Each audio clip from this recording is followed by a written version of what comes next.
Fisher? Here. Mrs. Metzler? Yes, And here. Mrs. Ortiz? Present. Are we in compliance? Yes, we are. Please stand for the Pledge of Allegiance. I pledge allegiance To the flag of the United States of America and to the republic for which it stands, one nation, under God, indivisible, with liberty and justice for all.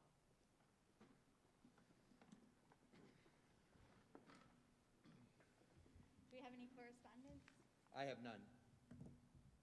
No. Agenda modifications? Yes, we do have a few agenda modifications for this evening. Letter A was duplicated, so letter B through M are now C through N. There's an addition to number 10C, an addition to number 10D number 2, and an addition to 10D number 5. That brings us to our first, I'm just going to note that I have a donation to add, so I'll cover Okay. that under informational items. okay.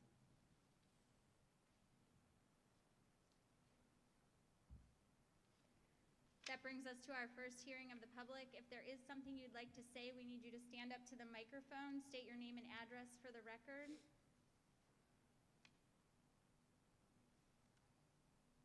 Okay.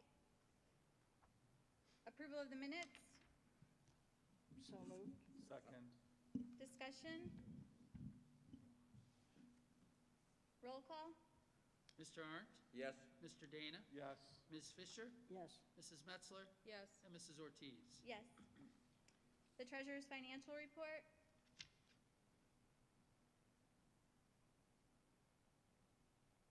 Can I have just a second here on that? Just before we have a motion.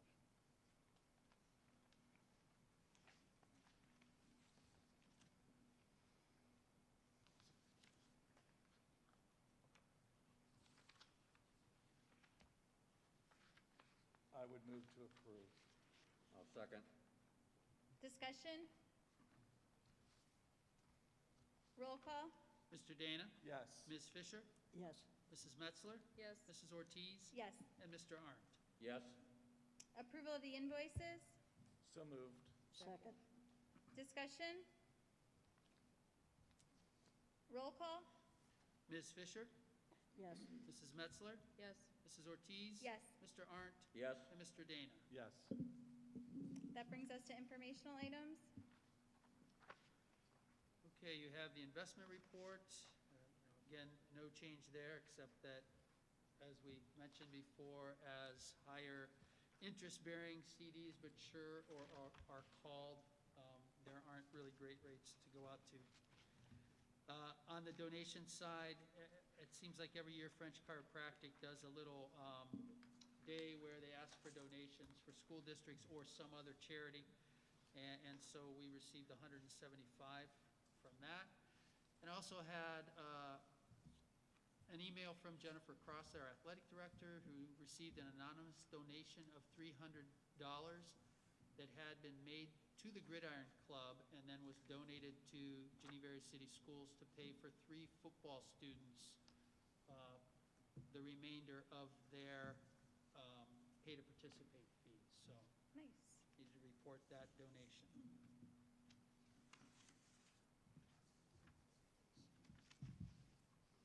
The legislative report.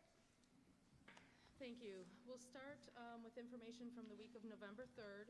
Members of the House of Representatives have been working to draft a substitute of House Bill 305, the K-12 education funding bill that was introduced early in the 133rd General Assembly. The substitute version of the bill, which creates a new school funding formula, may have hearings in the House Finance Subcommittee on primary and secondary education, rather than in the House Finance Committee, though last week the House Finance Committee accepted the substitute version of the bill. As for the rationale for the committee change, John Patterson said the subcommittee has less members, therefore it gives us a little more flexibility with meetings and such. Time is not our ally right now. Sponsors in both the House and the Senate are encouraged that legislation can pass during lame duck with both chambers working together. Companion legislation that mirrors the substitute bill was introduced on November 6th. in the Senate. Senate Bill 376 and substitute House Bill 305 will be identical. By introducing companion bills in both the House and the Senate, the process of moving the bill through each chamber can be expedited as hearings can take place simultaneously. And Mr. Lillie will have more information on that. During the week of November 9th, the Ohio Controlling Board approved a request for $8.6 million from the Governor's Emergency Education Relief Fund for joint vocational school districts. And they also approved a request to increase appropriation authority in the amount of $150 million in the fiscal year 21 for the summer food service program and to reimburse meals served by schools, districts, and other program providers during the pandemic. The Senate Education Committee is expected to continue work on Senate Bill 358, a bill which changes the education law for the 2021 school year to provide school districts continued flexibility and relief during the pandemic. It is expected that a substitute version of the bill will be introduced and that committee hearings on the substitute bill will be scheduled.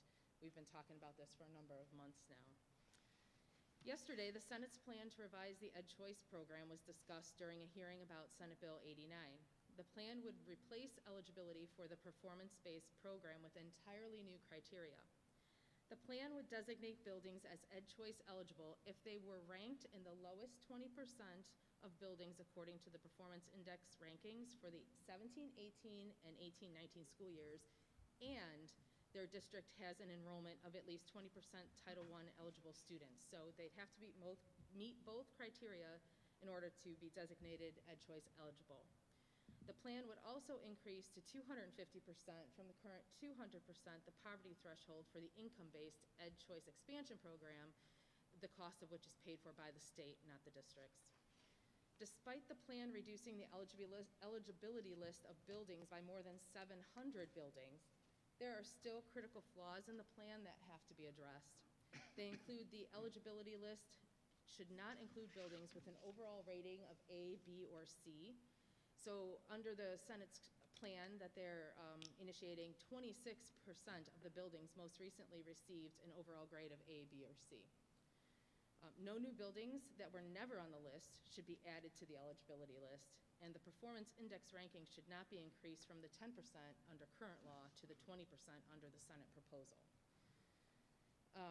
And now on to the OSBA annual business meeting that was held on October 29th. So I talked last month about the OSBA 2021 platform. I gave to you the changes that were expected to be made to the platform. So that meeting, as I said, was on October 29th. It was held virtually. There were 229 delegates present from the state of Ohio. And in that meeting, Robert Hurd Sr. from the Cleveland Municipal School District was elected the 2021 president-elect, and Scott Huddle will be the new 2021 president. The platform changes were all approved. Everything that we talked about last month were approved, except for the added language under the vouchers plank in the school governance section. So that almost seemed like it would be a shoo-in, but it wasn't. The opposition did not want legislators to think that we are okay with charters or vouchers and that this amendment could be read that way. So it did not pass when the delegates voted. And that language, just to remind you, said, quote, requires all vouchers to be funded in a way that does not deduct from or diminish funding to public school districts. So a number of the delegates had a problem with that language. It'll be something that they'll look at again next year when they review the 2022 platform. And then on the first day of the Capitol Conference, which we'll talk about a little bit later, they held the OSBA legislative report.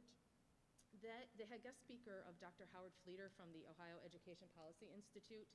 I found him to be a very engaging speaker with a lot of very broad knowledge.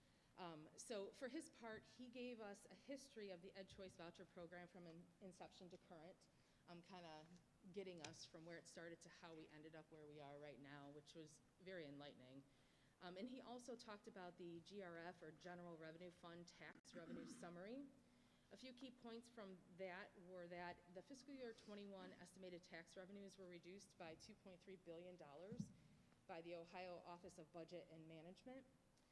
But in July, August, and September of 2020, the first part of fiscal year 21, the sales tax revenues were up $184 million from the original estimate, and the personal income tax revenue was up $84 million from the original estimate. So it looked like we were doing way better than we expected. However, the expectation is that going into this bad weather season with such high COVID numbers, they expect those numbers to drop a lot. So that will remain to be seen.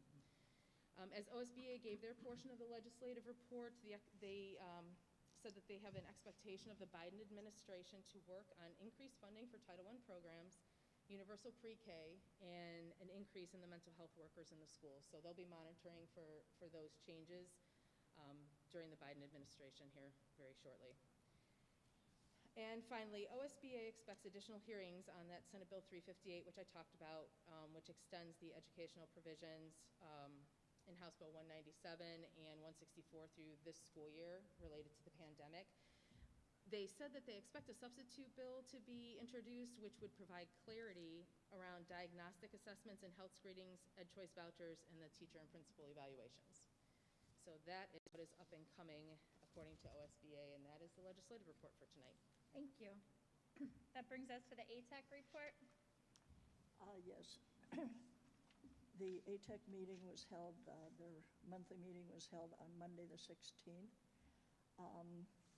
Their COVID report from there were 4 high school students, 6 adult students, and 1 adult program instructor who have tested positive.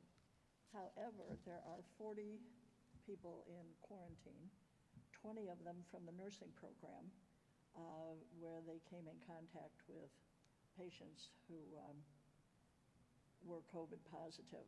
So the nursing program is now on remote learning, but they are continuing on, and there's been no interruption of the program. After the meeting, we had a abbreviated ceremony to rename the A building to the Jerome R. Brockway Administrative Complex. And Dr. Brockway was there along with his wife and kids, and we were going to have a little luncheon afterwards and try to be socially distanced, but still social. However, with the spike in the Ashtabula County numbers, we decided to dispense with that. And instead, we very interestingly had a drone take our pictures in front of the new signs on the building. So that was a different experience. It was kind of noisy, but it was interesting. And now I can't wait to see how the pictures turn out from all of that, because it didn't stand still for very long. So that is all for ATIC. Thank you. And now to the Geneva Pride Positives. Thank you, Mrs. Ortiz. For our Geneva Pride Positives this month, as I did last month, this is kind of our COVID edition. We've combined our elementaries and then have information for our middle school and high school. Again, many great things are happening at our schools, but we're limited in the assemblies and visitors and guests that we have coming in, so it limits some of the report, but again, many great things. Austinburg, Cork, and Geneva Platte R. Spencer, the staff at all buildings were excited to welcome back additional students on November 2nd for in-person learning. The students were excited to welcome all their friends and classmates back to school. All buildings continue to adapt to meet additional enrollment and provide as much distance as possible, especially during lunch times and other large group times. Also at our elementary buildings, Mrs. Stolwell, the elementary music teacher, made virtual Veterans Day videos for each building. These included remarks from the administrator, singing performances from the 4th and 5th grade classrooms, and recognition of family members that have served. These videos were shared on each elementary school's Facebook page and district website. And also at our elementary buildings, schools and parent organizations are being creative this year. Each building has found ways to participate in virtual fundraisers, virtual walkathons using area parks, online flower and bulb sales, and much more. In addition, schools have not forgotten about the many groups that they donate to annually and continue to support those in need, especially this year. At Geneva Middle School is proud to announce that 76 Geneva Middle School students received straight A's during the first grading period. Also at Geneva Middle School, On November 11th, we celebrated Veterans Day. Geneva Middle School wishes to thank Mr. Arndt for his service to our country. A special presentation will be made to show the appreciation. It was created by Geneva Middle School students with the help of Mr. Chicaro and Ms. Paskey.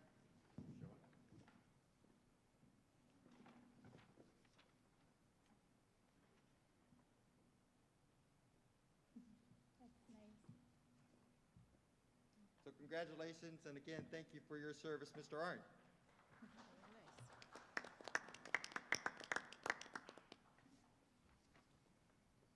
Also at Geneva Middle School would like to share its first edition of the Talon newspaper for the 2021 school year. Geneva Middle School is excited to once again enhance the middle school curriculum and provide the opportunity for students to share their reporting and writing skills. So each of you did receive a copy of the Talon.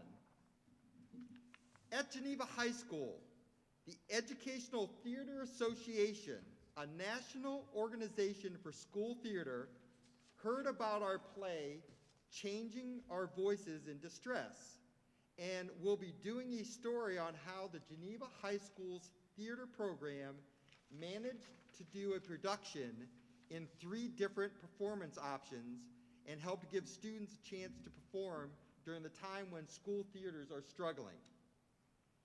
Here's the attached email from Ginny Butch. Oh my goodness, this literally brought tears to my eyes. This is amazing on so many levels. I am thrilled that you found a way to expand your own horizons, help students express their emotions, tell their stories, and make theater happen. You took a risk and tried 3 different performance options for the same piece. That is awesome. And what an amazing learning experience for your students. Please let me know when your Zoom production is complete. The trailer looks great. I am sharing this with the entire staff. We love seeing positive and inspiring stories like this. Thank you for the update. This absolutely made my day. As I mentioned, I shared this with the rest of my staff, and they were as moved as I was. We would love to share this story publicly to help other schools who might be struggling with how to make theater happen and to bring some positive attention to school theater, if it's okay with you. Ginny Bush, Community Engagement Manager of Educational Theater Association. Also at Geneva High School, Geneva NHS is sponsoring a penny war to help support Sydney Brown, a student at Geneva High School. The objective of the penny war is to collect the most money in pennies for your class. The winning class will be awarded a pajama day. All proceeds will be donated to Sydney, who needs a lung transplant. So far, approximately $650 has been raised. And finally, a global pandemic cannot stop rock music. The band Travel, made up of former and current students of Geneva High School, has released a 7-song demo CD and is working on recording an album. The band, which is a mix of garage and punk music, is made up of brothers Nick, class of 19, and Max Dries, class of 21, Eli Heron, class of 20, and Owen Schrader, class of 22. Junior Denny Dixon serves as roadie manager for the group, which has been an official band for about a year. So again, Geneva Pride, and we continue to rock on. So congratulations to all those individuals. Mrs. President? Yes. Mrs. Long, the competition was over October 31st. Yes. How did she do? I don't know what her final stand, she didn't report her final, finished 5th. 5th out of all of the representatives in the state of Ohio. Wow. That's impressive. That's very good.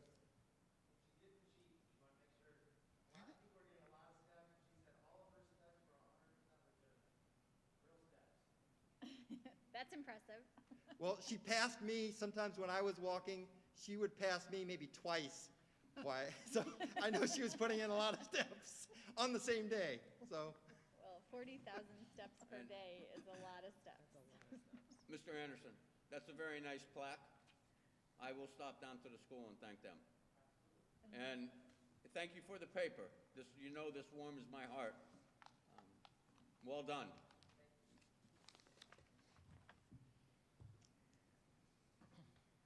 That brings us to a brief overview of the OSBA Capital Conference, and Ms. Fisher is going to start us off. Maybe just start with just a real brief introduction. Annually, I look forward to the Ohio School Boards Association Capital Conference in Columbus during the month of November. As with many of the activities this year, there was a change in the conference. It was the first virtual OSBA Capital Conference from November 7th through the 10th. Ms. Fisher, Mrs. Metzler, and myself all had the opportunity to attend this virtual conference. Tonight we wanted to share a brief message from each of us to the board about the virtual conference and some of the sessions that we attended. So we'll start with Ms. Fisher.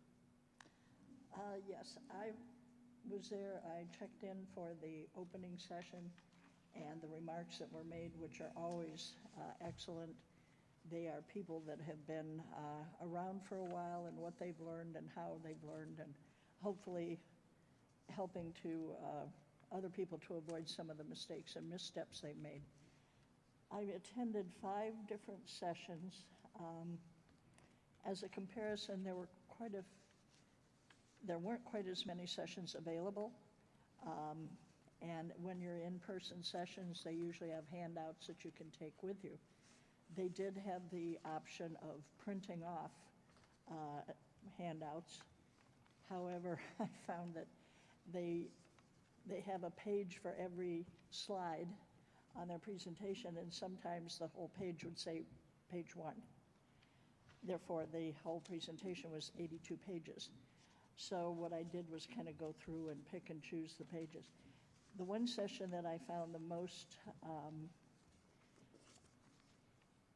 the saddest really, it was called Poverty Isn't Always Economic.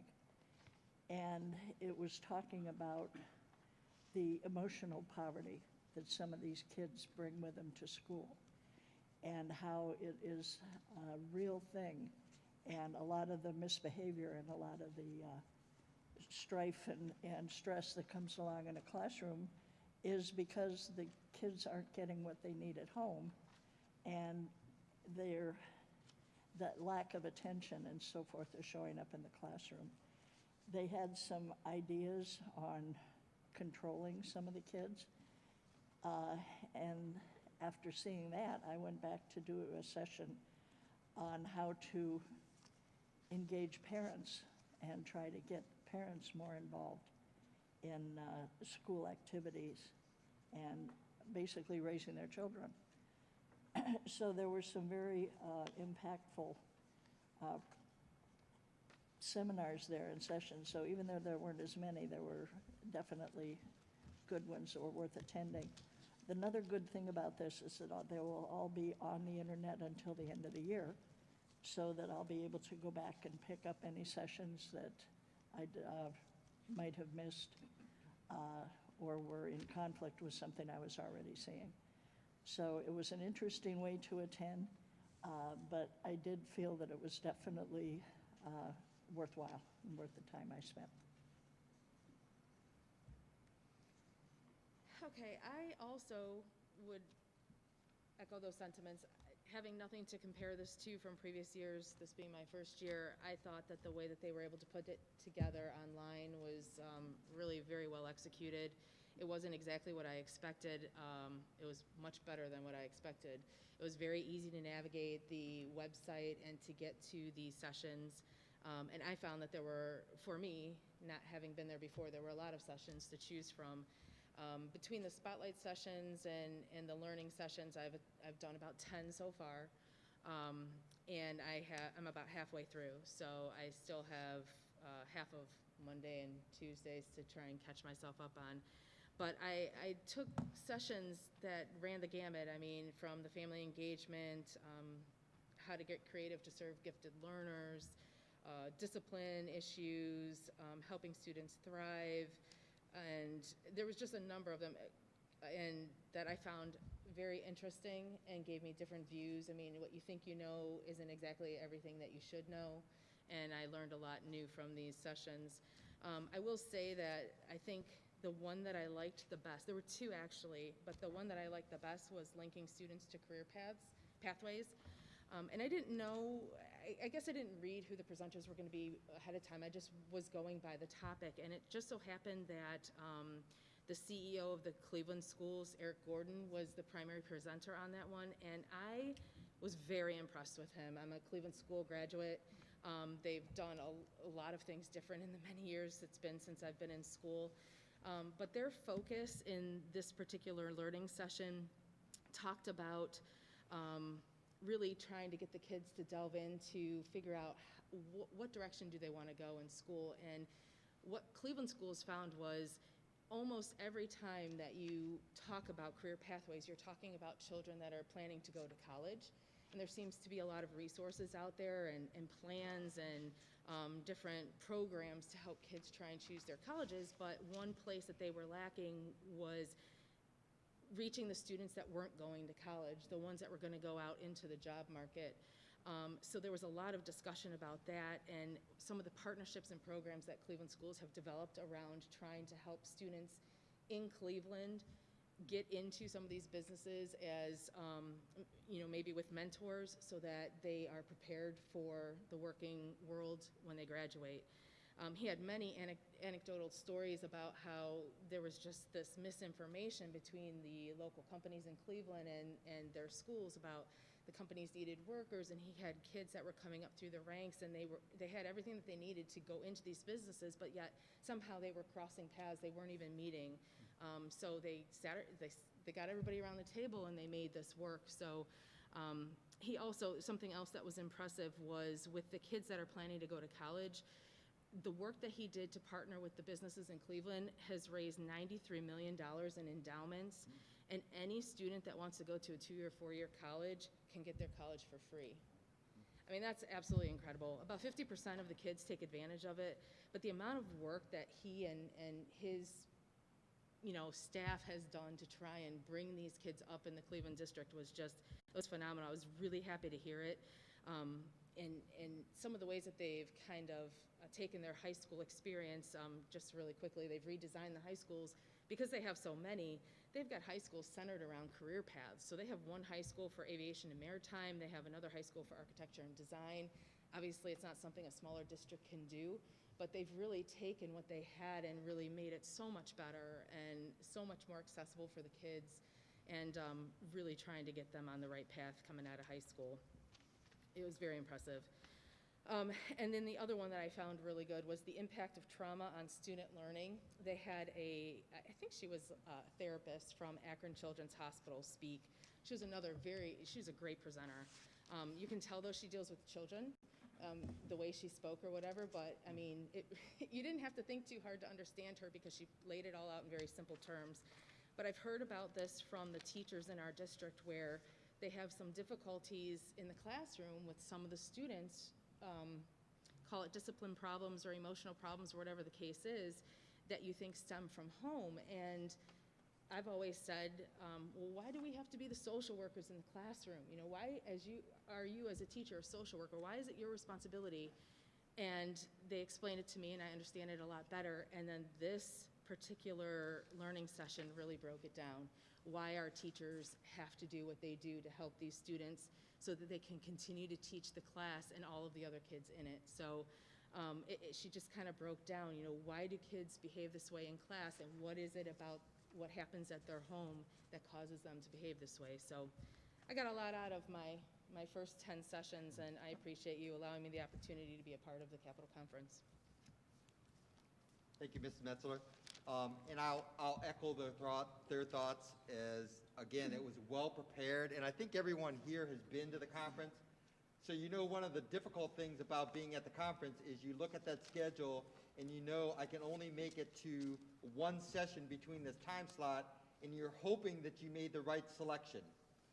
The great thing about the virtual conference is every session was available to us, and not only during the month or the days of the conference, but they made it available all the way through December 31st. So we're able to go back and say, I really want to hear this, or a couple of the sessions that they talked about tonight, maybe one that I want to go investigate a little further. So it's great that we're able to go back and investigate those. I also attended the impact of trauma on student learning. Again, that was an excellent session. I think you summarized it well. I hit one of the keynote sessions, which was by a ESPN reporter, Kate Fagan, and it was about a story that she had written called What Makes Maddie Run, and it was really focused on depression and suicide and societal changes that we had, and she really broke it down into three pieces. Cultural ideas, this idea of the myth of college, that it's going to be the best 4 years of your life, and they don't realize that sometimes you get away and you're not able to handle some of the other strains from your life of missing family, missing friends, some of the other things that are impacting you. And this happens to be a story about a girl that was a tremendous athlete and decided she wanted to go to an Ivy League school, but she really struggled. It talks about the idea of being perfect and what that does to students, perfect in academics, where there's never a chance to stay the same. You always are looking to try to advance and get better, and sometimes you already plateau, and many students struggle with that. They talked about some of the academic culture, again, that to always be better and to always get into the best courses, the best college, the most difficult classes. And so she talked about that element, the cultural ideas that we have. Then she also talked about technology and social media, and her big point there is really there's a division of personalities. Many of the students now have their own personality, and then they have their social media personality. And you're starting to see where they may portray this very happy person, this life is great person as a social media person, but that's not what they're feeling, and that's not what maybe family and friends that really see them see. So, that was something else that she brought up as the technology and social media. And the last one was mental health. Again, it's a topic that we can't push aside. It's a topic that we need to come out and start having very open, honest discussions with our young people and, share some of the history from our own families if that happens to be something, so that they're well aware of what has already maybe been part of family health, and that there's people that they can talk to, and it's an open discussion. So I thought it was a wonderful session. I do want to pick up the book, because after she went through this story, it was a very heart-wrenching story. But again, I think the information that she found out, I think, told a story that I know many students are facing. The other two sessions I attended was the essential policies in 2021. A lot of the policies that we've talked about are Title IX, OTES 2.0, attendance, licensure code for professional conduct. Again, kind of emphasizing what are the keys for 2021. Sometimes some of those items get lost in everything else that's going on. So I wanted to attend that, and they did a great job on that presentation. And the last one I attended was actually a panel of superintendents. I know a few of them from some of my other conferences and things that I've attended. And they did a spotlight session called Looking Back to Look Forward, Lessons from the Pandemic. And they really shared some of the things that they've learned to this point from when this started back in March. How they communicated with their community, how they laid out their plan, how they organized people, how they took comments and ideas and things and collected that information. They also looked at our method of teaching. And this is a wonderful opportunity for schools to start thinking about, we've always tried to fit everyone within the brick and mortar model for our public schools. there may be opportunities to start looking for our students that maybe there's times that students are remote. And one of the superintendents pointed out there's really two different, you're looking at remote and you're looking at virtual. Those that are remote, those I'm out for a week, I'm sick, I'm injured, I can't be in school for whatever reason, that I could remote in, keep up with my classes, take some of that burden off the teachers when they come back, take some of that burden off the student when they come back so they don't feel so behind. And then the virtual component, that there's times that some students, they don't fit within the traditional high school, and virtual may be their option. And what options can we offer at the public school setting to say, we want you as a Geneva student, we want you to be able to be part of athletics, part of extracurriculars, part of our culture, but yet if virtual is the mode that fits you best, this is the way that we're going to accommodate you.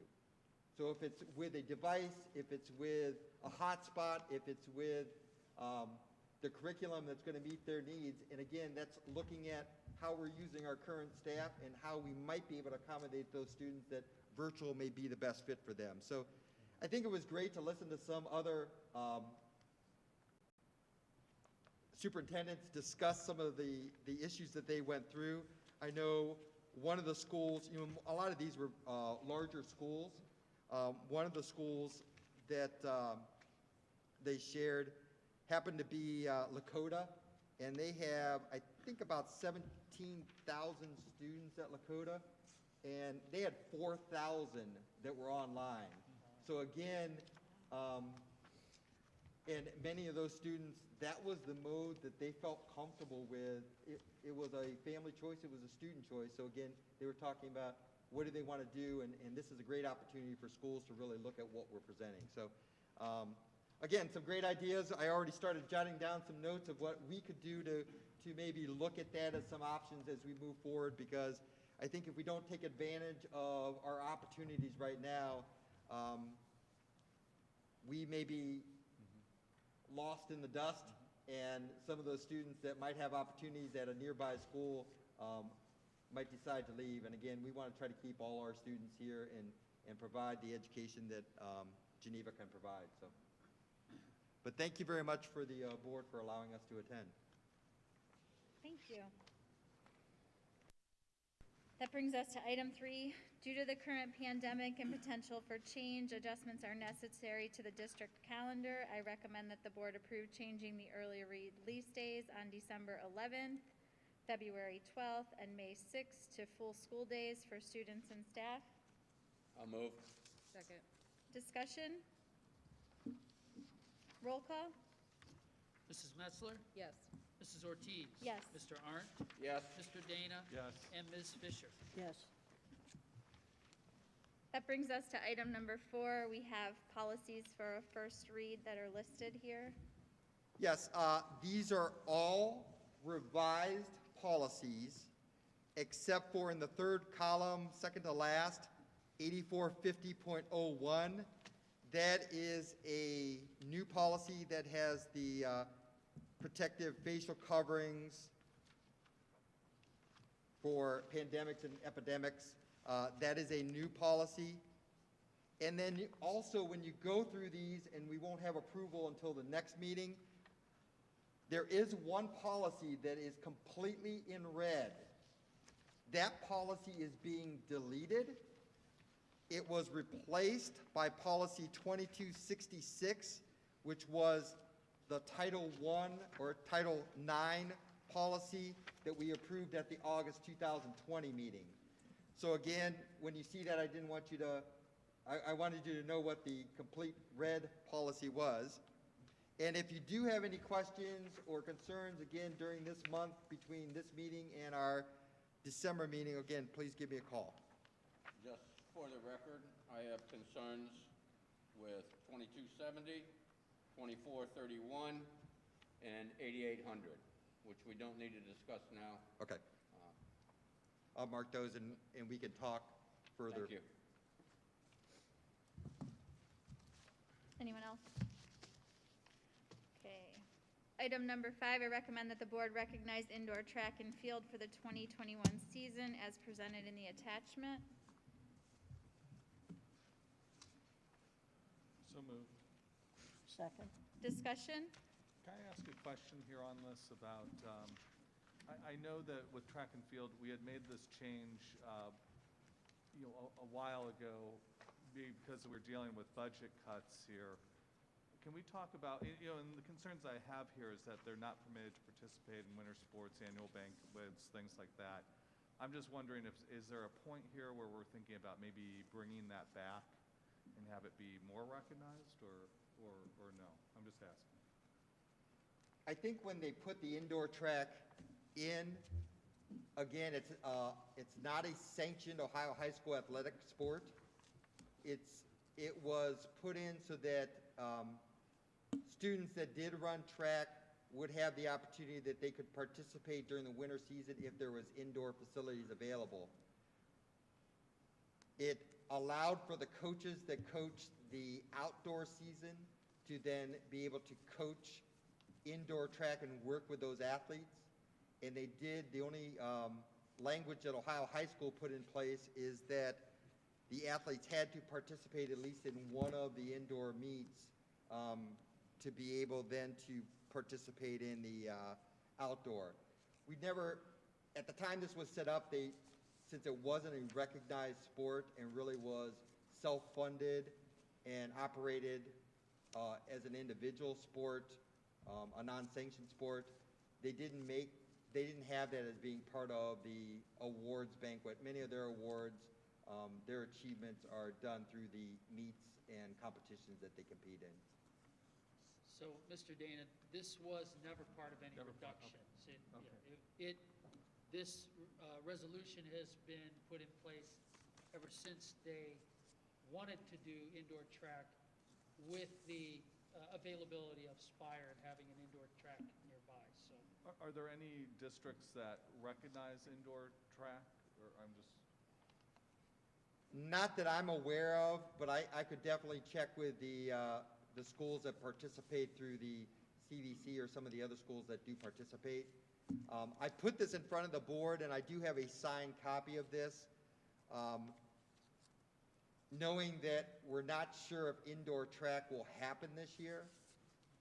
Part of that was because of the current pandemic. Part of that was also there were many teams that were making the decision that if any sport was going to be eliminated or maybe they wouldn't participate in it, indoor track might be one. With the change of coaches this year for our track coaches, they still had an interest in the indoor track, but again, we're kind of going through the process, at least so that the board has seen it and approve it, so that if it does happen, they would already have that prior approval. Well, that, and when you have students from our high school that go down to the city and get a key to the city because they represented Geneva High School, a very small school in the whole scheme of things when it comes to the state of Ohio, at the state level and the national level, indoor track is essential to maintaining regular track. It's both good for the coaches and it's both good for the students. And it's just one more thing to help keep our students busy and keep them underneath some sort of supervision where they can continue to grow and do positive things, healthy things. Track.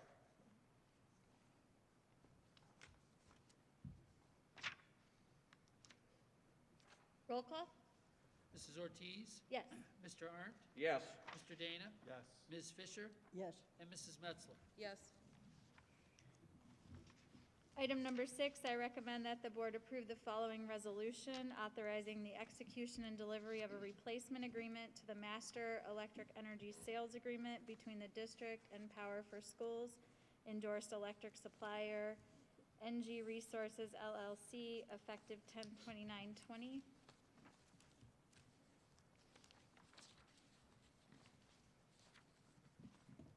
I'll get the ball rolling. So moved. I'll second. Discussion?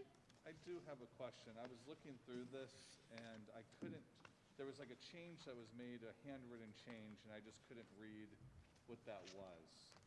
I think, Kevin, I think you wrote that here. Yes, page 1 the of 4. handwritten change in the sales confirmation had to do with the date, but in no event later than the end of, it would be December 2023, and this had January 2022. What this is we are currently in an electric purchasing program through Power for Schools, which is a combined organization of OSBA, BASA, OSBA, and the Ohio Schools Council. Our current rate, and we are in a 2-year buying period that began January 1st, 2020, and extends to December 31st, 2021. The rate for that period is 3.194 cents per kilowatt hour. NG Resources is the supplier for this Power for Schools agreement, and they offered, we got this information right after our October board meeting. They offered a program, an early renewal for the next 2-year period, which is 2022 and 2023, at a 2-year rate of 3.129 cents, or we could take advantage of a blended rate for the remaining 14 months in this current 2-year agreement and the 24 months in the next period, and get a blended rate of 3.144 cents per kilowatt hour. If you do the math, taking the blended rate for 38 months would save us $8,783.34, which is kind of hard to read on that one single page because it's in dark green.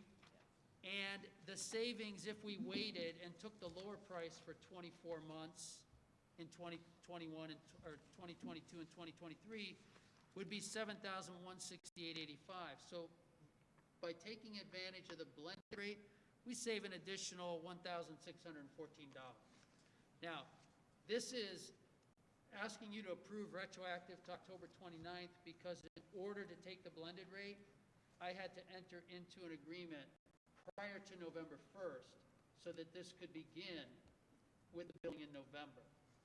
So this is actually asking you to do something retroactively, but I think any savings we can get in buying electric, it makes sense for us to do the 38-month at the blended rate and save $1,614 more than we would if we waited and signed up for the lower price for 24 months in 2022 and 2023. Yeah, that's a no-brainer. I just couldn't read what the savings was going to be, and I couldn't read when the contract was going to. So thank you for that clarification. Sure. This is completely different than the last electrical thing we did with the lights. This is something completely separate. Right. This is the actual supplying the electric that runs the lights and everything else. So the board had approved the prior contract with NG Resources back in 2019 that began January 1st, 2020. So I wanted to bring this to the board so you would approve the amended contract that is now going to turn this into buying electric through December 31st, 2023. So in reality, this is additional savings on top of the savings from the light program. Right, right. This is savings on the actual purchase of the electricity. Okay. Where that lighting program is installing more energy efficient lights and better lights, LEDs, that saves us money because it cuts down on the actual kilowatt hours that we use. So on those kilowatt hours that we use, this is what we would be paying beginning November 1st, 3.144 cents per kilowatt hour. The only question I have is, the rates that they're telling you that they would be charging us for the next 2-year contract if we waited to sign the 2-year contract when it was due, is there a chance that those rates would be lower than what they're saying that they would be if we took advantage of this right now? These are pretty low rates. When we entered into that first contract, I mean, it reduced the amount that we've been paying, prior in 2019 and so on. So, I don't know exactly what the future holds, but you generally don't see costs going down, you see costs going up. So I don't think that there's a whole lot of risk in entering into something that's going to save us additional money. I don't know that it's going to get lower. Yeah, and I don't disagree with any of that. I was just wondering if the rate that they were quoting for that two-year period would be different come that two-year period if we waited to do that. I mean, it could be higher or lower, but it would be different than what they're quoting us today. It could be. Okay. And that's, you know, the thing that we have to weigh is that, I mean, the reason I went ahead and signed this, hoping that the board would be okay with this, is that we are saving money, and there's no guarantee that we would save money if we waited, or if we didn't enter into that renewal agreement and wanted to wait and shop around. Because they gave us the best deal beginning January 1st, 2020, by far, and I think the fact that it continues to go down is a good sign from them. Well, we'll let you off the hook here. Okay, thank you. Roll call? Mr. Arndt? Yes? Mr. Dana? Yes. Ms. Fisher? Yes. Mrs. Metzler? Yes. And Mrs. Ortiz? Yes. I recommend approval of the 5-year forecast projections of revenues and expenditures for the current fiscal year and the ensuing 4 fiscal years, and the significant assumptions upon which the numbers are based as required by House Bill 412. I'll move. Second. Discussion? Okay, since you just got this today, we'll run through a few things. I know Tony Markajon has really been waiting to hear this, so we don't want to disappoint him. This is your 5-year forecast. I will note that the forecast is definitely affected by COVID, but not as bad as we thought towards the end of last year when this first started. While you're going through this, Kevin, just explaining it, can you tell us what page you're on? Yeah, we right can now, I'm follow just with you? introducing, but yes, I will tell Okay. you what page I'm on as I go through it. I normally would put this on the screen, but the screen would be in front of us, and so I was told there would be some difficulties. So I did make 5-year forecast pages available back at the table for anybody in the audience. I was saying that COVID has definitely affected some areas of this forecast, but due to the fact that we've received monies through the CARES Act in 3 different grants, ESSER, CRF, and broadband connectivity, this year, fiscal year 2021 so far, we haven't really had to pay additional expenses because of COVID, because we're all paying it through these grants. So we're very fortunate to be able to receive this federal money, and it has really helped keep those extra expenses out of our general operating budget. So just to highlight, when you look at the first page, you know, this is about property taxes. So the last line at the bottom of the page, this forecast projects a 1% increase for fiscal year 21, followed by increases of 2% for fiscal year 22, 1% for fiscal year 23, 1% for fiscal year 24, and 2% for fiscal year 25. You know, these were actually lower in last year's forecast, but we really didn't see the effects from COVID in our 2020 calendar year collections. We actually got more in 2020 than we did in 2019. We got more in fiscal year 2021 than we did in fiscal year 2019. So obviously people were able to pay their property tax bills. Now, how this is going to be affected by a prolonged pandemic, it remains to be seen. I mean, it could change. But this 2020 is a reappraisal year, so normally following a reappraisal year, I mean, the biggest impact would be in fiscal year 22, not so much 21. But we generally see a little bigger increase, and that's why the 2% is projected for fiscal year 21. Normally might be the first half of that would be in the second half of our fiscal year 21, but I'm still keeping that at 1%, thinking that, yeah, there may still be some effect from COVID, okay? When you turn to the second page under our income tax, I haven't really changed this from the last year's forecast, which showed a 7.5 reduction from what we had originally projected for fiscal year '21, a 3% reduction from what was planned for fiscal year '22, and then a 1% increase for '23, '24, and '25. When we look at that timeline that I've been using to forecast the school district income tax, we had been running ahead and we started to move up our projections because they were a lot higher than the Ohio Department of Taxation kind of led us to believe, being that we were new and this was new in our area. The most recent payments that we received, the payment received in July for the quarter April, May, and June, it was actually much lower than anticipated, okay? We had projected a number that was to the upper range of that middle range on that. They had the lower 25, the upper 50, and the higher 25.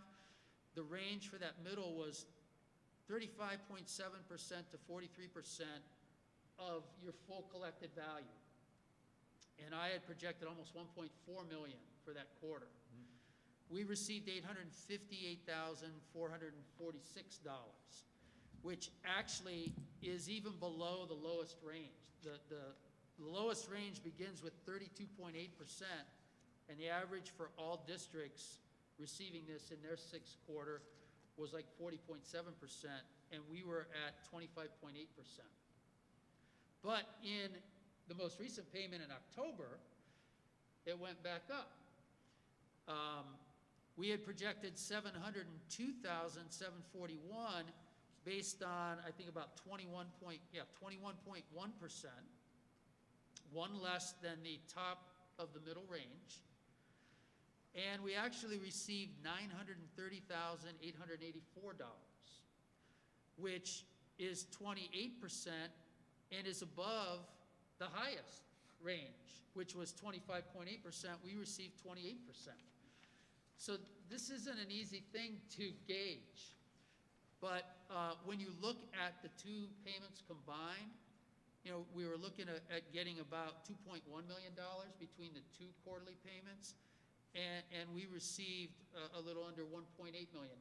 So we weren't a long way off, but that's still $300,000. So I'm continuing to project in that middle range beyond there, but like I said, we scaled back because this, if anything, could be impacted more by COVID than our property taxes. Unemployment is not part of this. It is not taxed because it's not considered earned income. So if people stay on unemployment, they won't be paying the school district income tax. So we continue to be conservative and call for those reductions this year compared to what we had originally planned based on this, okay? When we get to the state funding, again, a lot could change here.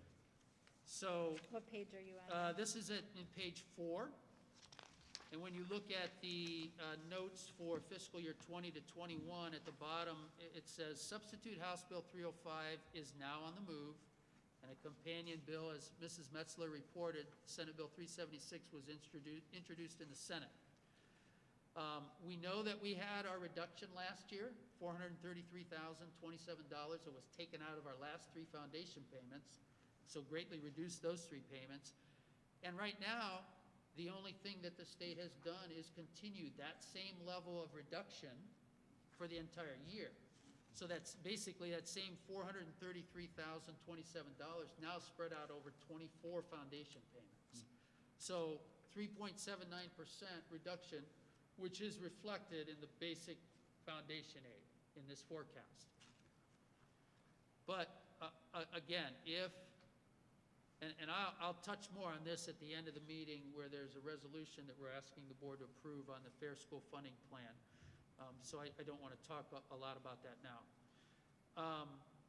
The state resources for foundation, and you see a little chart at the bottom of page 5. We're using the information taken from the most recent foundation settlement report, which was November #1 received a week ago Friday. And so basically, the forecast on this, after that 3.79% reduction for this year, is just flatline for fiscal year 22 to 25 at the fiscal year 20 pre-cut level while we wait for better data. That is under state aid assumptions, right, the very first bullet point there. So basically saying, okay, we got this reduction this year.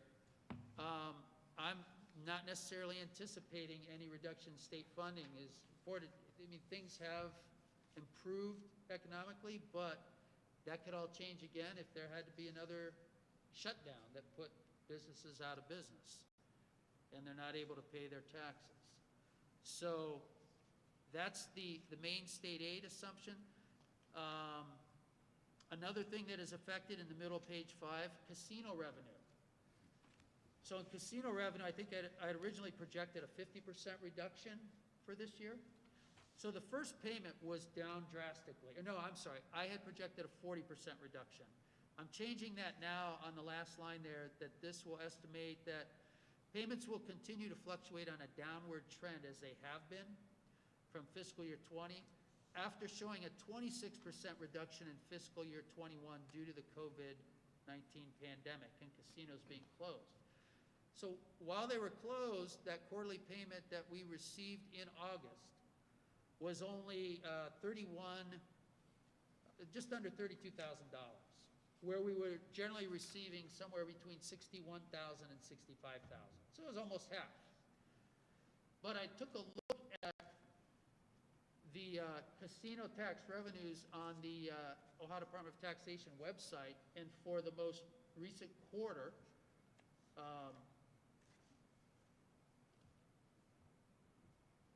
July, August, and September, the revenues were way up.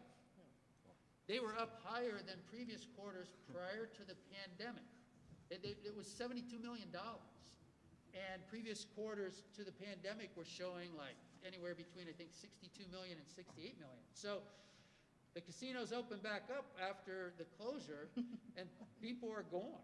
Yeah, they're busy. And they're spending their money.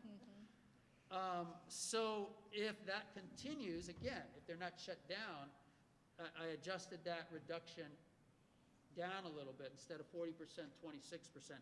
But again, that's only on what has been about 127, 128,000.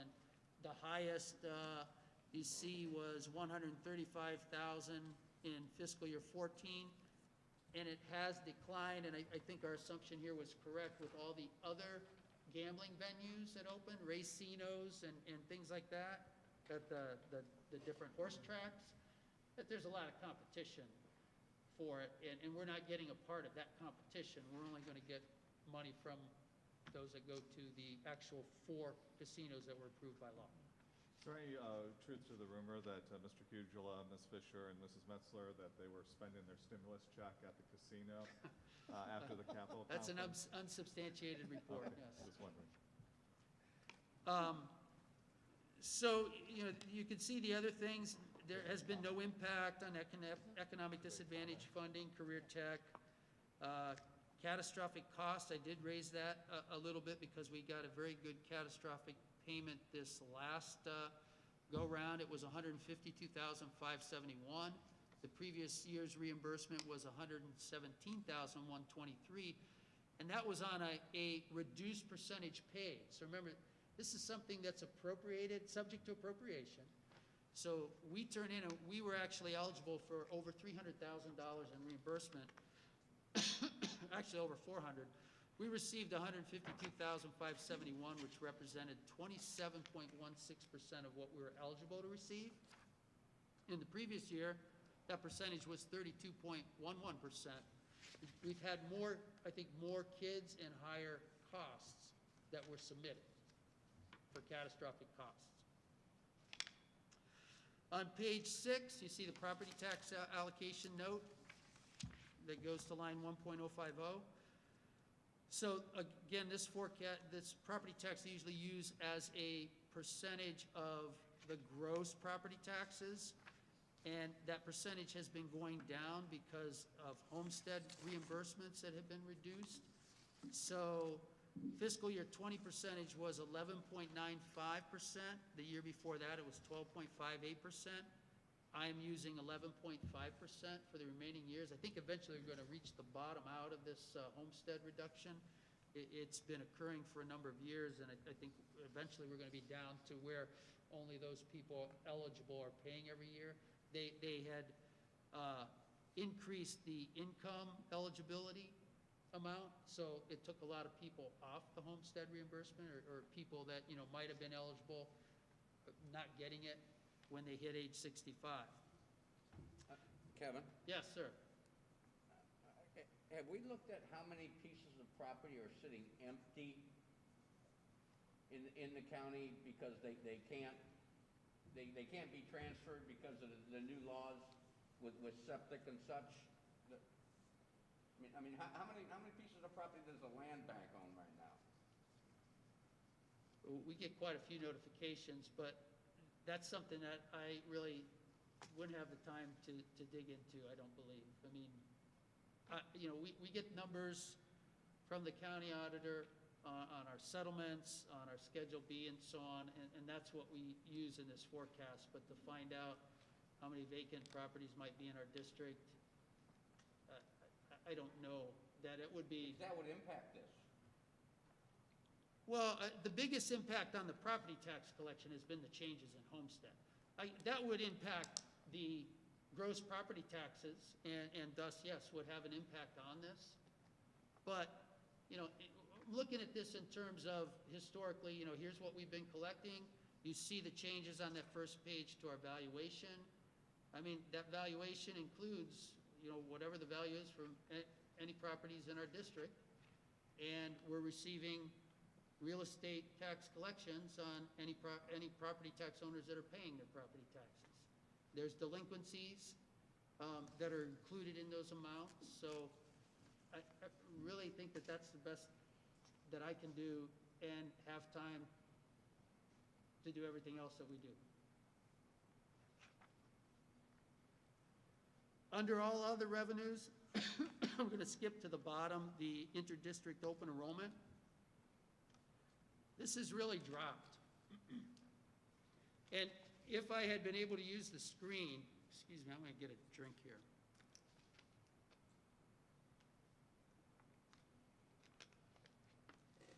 Mr. Dana, you had asked some questions at our last meeting. I would have shown our statement of settlement that we receive for each of our 24 foundation payments. And our most recent one that I'm using for this forecast, the November number 1 payment, lists the deductions. Open enrollment adjustment in. We are currently receiving $1,159,726.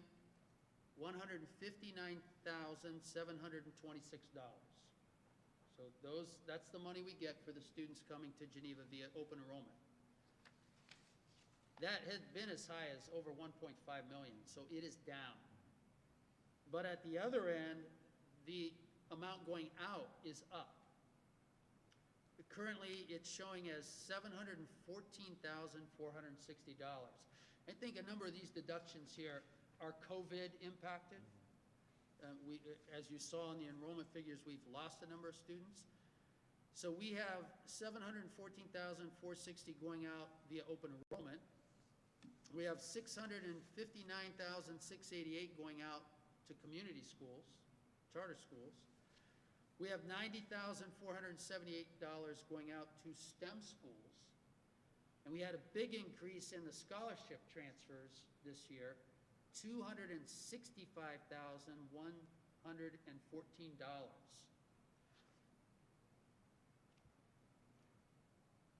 That totals $1,729,740 for those 4 deductions, which is $570,000 more than what we're taking in via open enrollment. So where we used to be a positive district when it was just open enrollment, and even when community schools started, now with all these deductions, we're losing over $500,000 and getting upwards to $600,000. And these numbers have increased, and again, I think Some of it must be due to COVID. People have made alternative choices for their education. Also wanted to take this time to answer a question you asked last week about, last month, about how much we lost to ECOT. Now, I could only go back on the ODE website to where it showed a breakdown for community school deduction to fiscal year 2003. I don't know if that's when it started. I'm thinking it might have, because we only lost $12,183.03 that year. But from there to 2019, well, they're out of business in 2019. So from fiscal year 03 to fiscal year 18, we lost $1,554,000 went to ECOT, a failing charter school, the whole time they were in business, basically. So just wanted to give you that update. So open enrollment, the November #1 FPR shows the 1,159,000 coming in based on 192.84 FTE. One thing to note is that if the Cup-Patterson proposal does come to fruition, students would be funded where they're educated and there would be no need for transfers. Now, that means currently we get the money for the students that live in the Geneva Area City School District.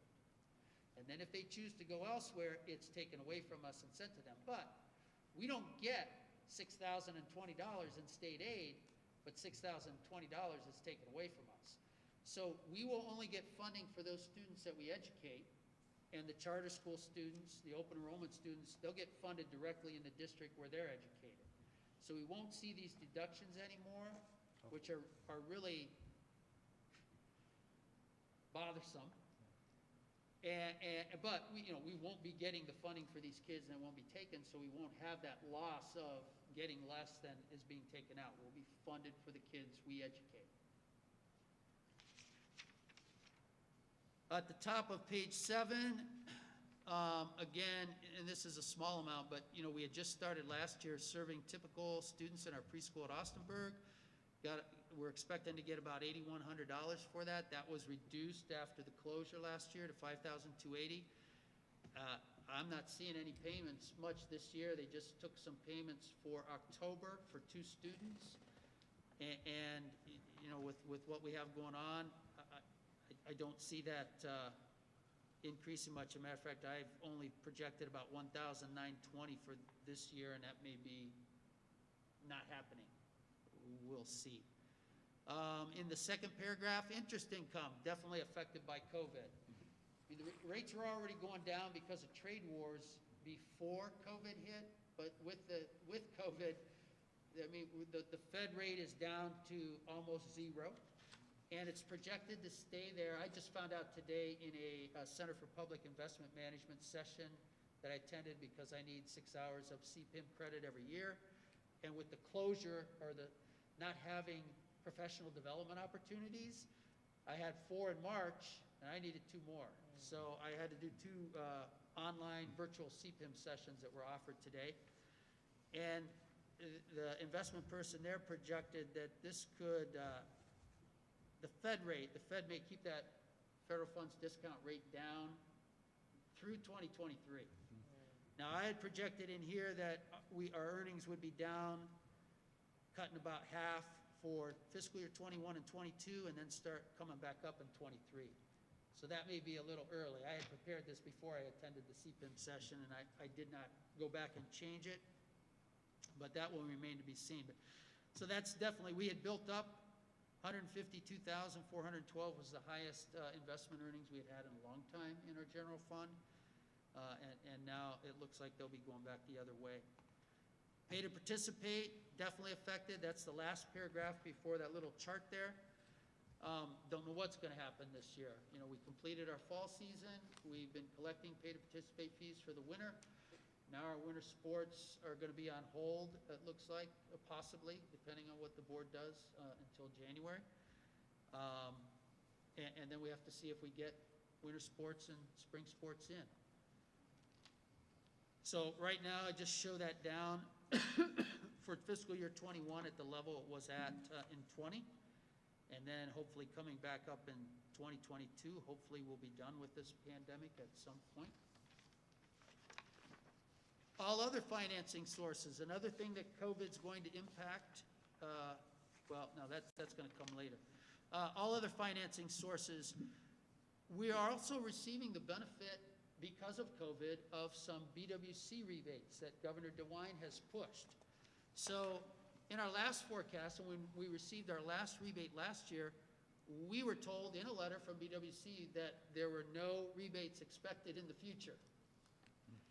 However, we received a $661,866 BWC rebate in November based on the full amount of the 2019 premium.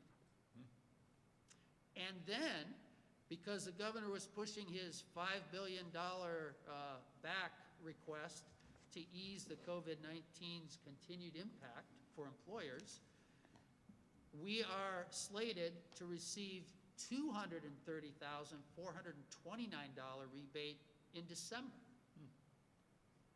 which is like 4 times the 2019 premium. So their investments must have been doing really well, because that's what they're attributing this to, because they're giving almost all this money back. Either that, or some people are saying they've overcharged us for all these previous years, more than we needed to pay, and they have that money to give back, but hopefully they're not running themselves too thin, and they can continue to service our employees that are injured. What month do we pay them? What month do we pay BWC? We pay our premium at the end of December. We're still, well, it's prospective now. We used to pay retrospective. So now we're paying prior to January. We're paying the full premium for the 2021 year. Okay, but in December? And then there's a true-up for in January, about by the middle of January, there's a true-up for the previous year, for 2020. Okay. In this case. So we're expecting that money, which will show on that refund of prior year expenditures and show under all other financing sources. So that's the revenue side. The expenditure side, on page 9, the last 2 paragraphs, this forecast is going to continue to show,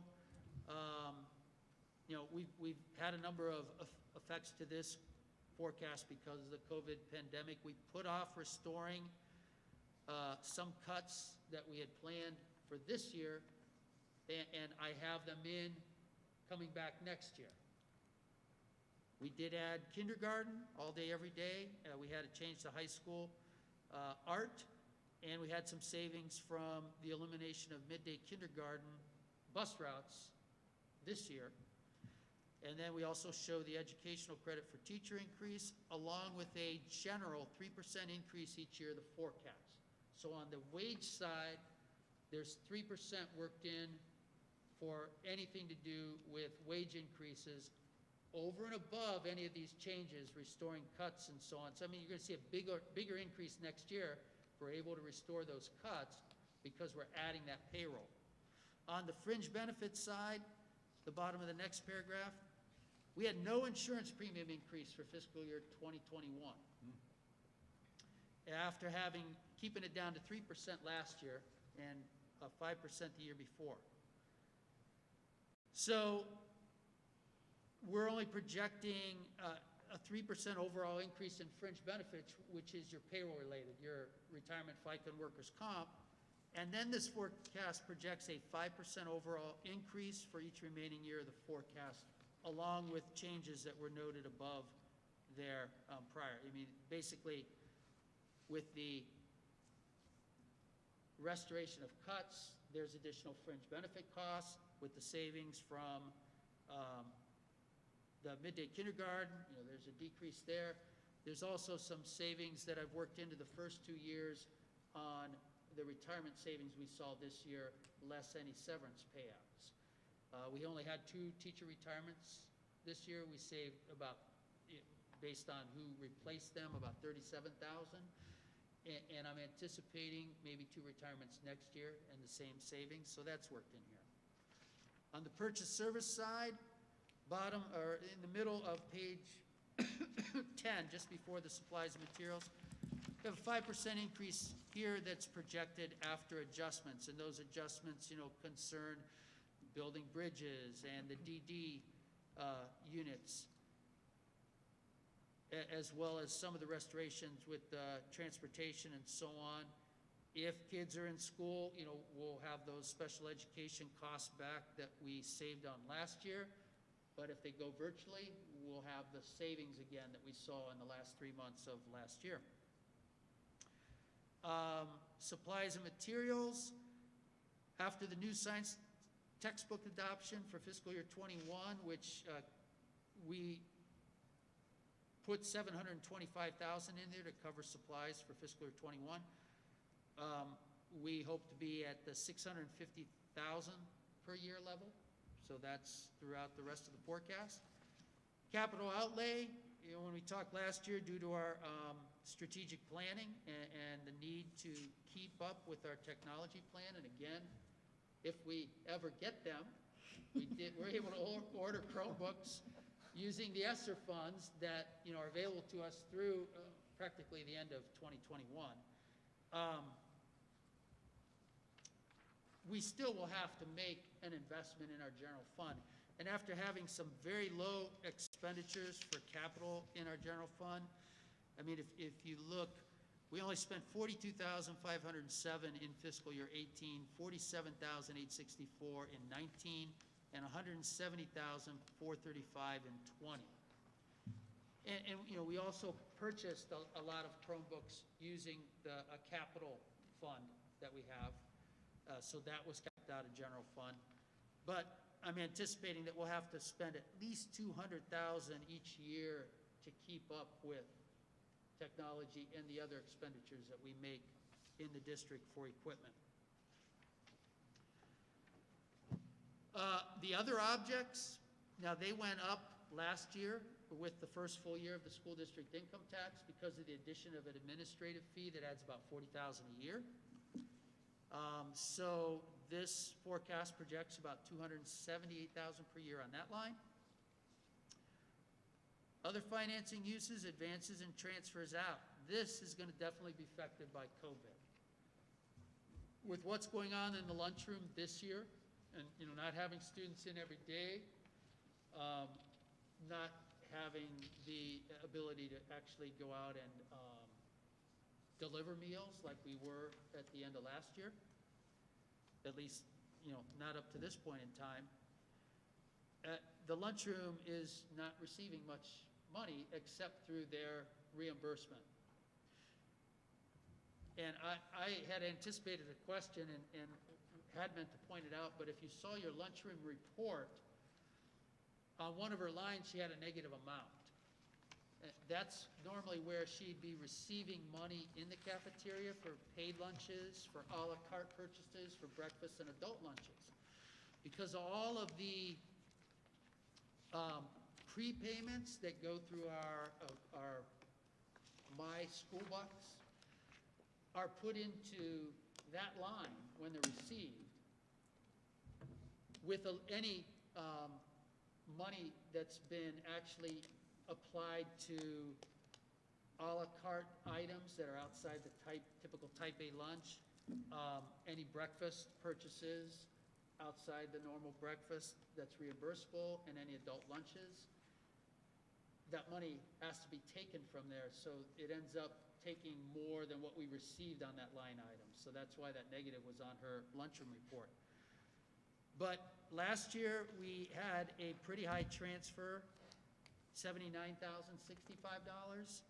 It is looking right now that this year could be $120,000 or higher if things continue the way they are. She has, can't have the same number of meals sold if people aren't coming to pick them up, and that's what's happening. Those that are online at home, those that are online the 2 days when they weren't in during the other 2 days, on Wednesdays, people aren't coming necessarily to pick those meals up at school, and we're only able to serve so many of those kids that are in school. So that will be high. The athletics, it all depends on how, last year our athletic transfer was very low, it was about $26,000 because we had no spring sports expenses in the athletic fund. So where our total fiscal year 20 transfers from the general fund to these other funds was 101,603. It could be about 160,000 this year before dropping back to 105,800 if everything returns to somewhat normal. And at the bottom of the last page, no other revenue from new levies is shown in this forecast at this time. So when you look at the forecast, with those assumptions, you have your revenues, you have your expenditures, our cash balance builds through fiscal year 23, and then we do see some red right now based on that forecast. But again, there's a number of things that could change that. If Cup-Patterson comes through and the legislature funds it each biennium, we would begin seeing more money coming from the state. If COVID ends, we don't have the impact to our school district income tax. We don't have the impact to property taxes and some of these other things. So there are things that can happen here that there are a lot of questions out there, but we do have positive balances on line 7.020, the cash balance at June 30, right through the entire forecast. The only concern is that red in 2024 and 2025 on line 6.010. But, we have time to react before then, change something that we made an assumption here that, whether it's making a cut or whatever, things can be done to prevent that red in those later years. But this is the forecast that I would ask the board to approve to be submitted to the Ohio Department of Education and the State Auditor's Office. Well done. Discussion? No, just well done. You've taken, your crystal ball and done the best you can under very difficult circumstances. So, thank you. Roll call? Mr. Dana? Yes. Ms. Fisher? Yes. Mrs. Metzler? Yes. Mrs. Ortiz? Yes. And Mr. Arndt? Yes. Item number 8, I recommend that the board approve extending the limited substitute assignment of Nicole L. Babish, second grade at Geneva Platt R. Spencer beyond the first semester. With approval, she will be permitted to continue substituting in the same classroom during the second semester. So moved. So moved. Second. Discussion? Let me share briefly. Right now, she's serving under a general substitute license. She is permitted to teach one semester in the same grade level or same classroom, but because of the license that she is under, that's her limit. Unless there is board approval that allows her to continue in that assignment beyond that one semester.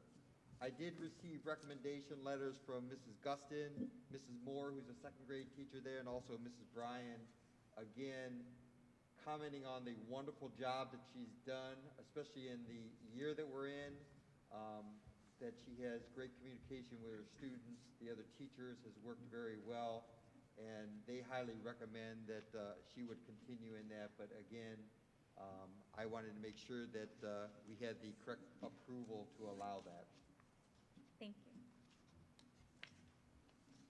Roll call? Ms. Fisher? Yes. Mrs. Metzler? Yes. Mrs. Ortiz? Yes. Mr. Arndt? Yes. And Mr. Dana? Yes. That brings us to item number 9. I recommend the board accept the retirement resignation of Eric M. Kujla as superintendent effective August 1st, 2021. I'll move. Second. Discussion? Was it something we said? No, it was not.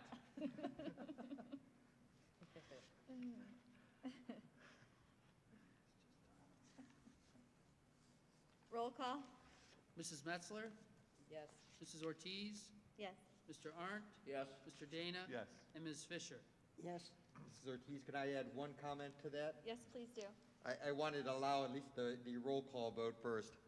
As I mentioned in my retirement letter, having a chance to return home and lead the Geneva School District has truly been the highlight of my career.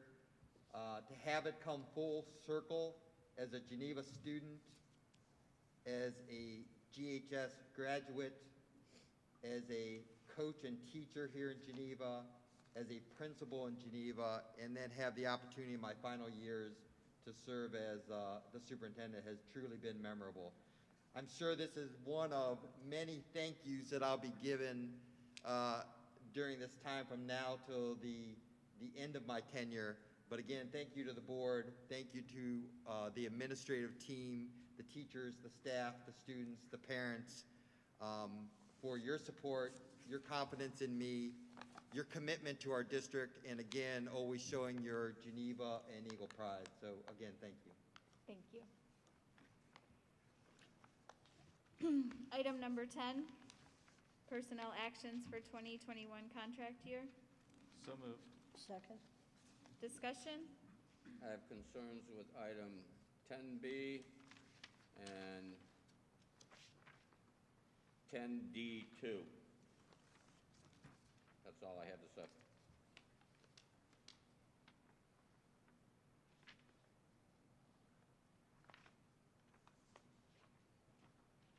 Roll call? Mrs. Ortiz? Yes. Mr. Arndt? No. Mr. Dana? Yes. Ms. Fisher? Yes. And Mrs. Metzler? Yes.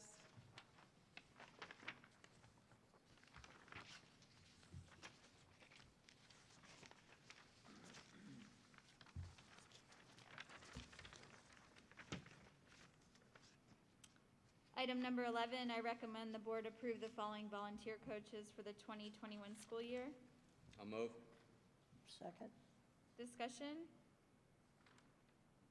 Roll call? Mr. Arndt? Yes. Mr. Dana? Yes. Ms. Fisher? Yes. Mrs. Metzler? Yes. And Mrs. Ortiz? Yes. Item number 12, I recommend that the board approve the following resolution, a resolution to endorse the Fair School Funding Plan as introduced in the Senate Companion Bill to substitute House Bill 305 and to encourage the 133rd General Assembly to expedite the passage of the bill. So moved. Second? Discussion? Here, I just wanted to give a board an update. I was down in Columbus yesterday to give testimony before the House Finance Committee, which is a committee of 33 people, but they weren't all in attendance. I think we may have had 2/3 in, and it was odd because a lot of them, because of social distancing, were sitting where the audience normally would be instead of up in their seats in front. And then when it was time to ask questions, they would come up to a mic to ask those questions from the audience. But the testimony went real well before the House Finance Committee.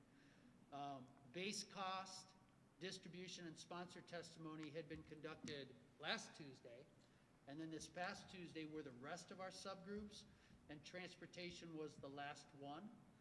And following our testimony,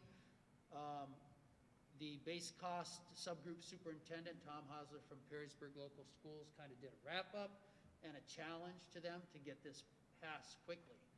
I would say that everything that was said down there, it looks really good for this getting voted out of the House, maybe even this week, and getting approved for the full House. I mean, my partner and I that presented the transportation testimony were pulled aside afterwards by a rep, Adam Miller, who's on the west side of Columbus, and he said this thing is going to pass the House. The battle's going to be in the Senate. Senate testimony was originally scheduled for yesterday afternoon for sponsor-based cost and distribution, but it was canceled due to COVID-related reasons. All I was told was the Senate president was not going to be able to be there, and he wanted to be there for the testimony. So they put that back to today and began, I don't know, sometime around 2:30, they had a Senate session. Whenever that ended, or 2:30, whichever was later, they began again with sponsor-based cost and distribution. I had thought that at one point that I would need to give testimony Wednesday afternoon. They were going to move me up to 2:30, but with that change, that pushed everything back, and I don't even believe that they would have had time to get to transportation, since they usually hold us to last. And I like to say they save the best for last. But the transportation aspect that I've been working on, I mean, it's really important because we're kind of separating transportation from everything else which funds the education. The transportation piece is getting kids to school safely and in the most cost-effective manner on that yellow school bus.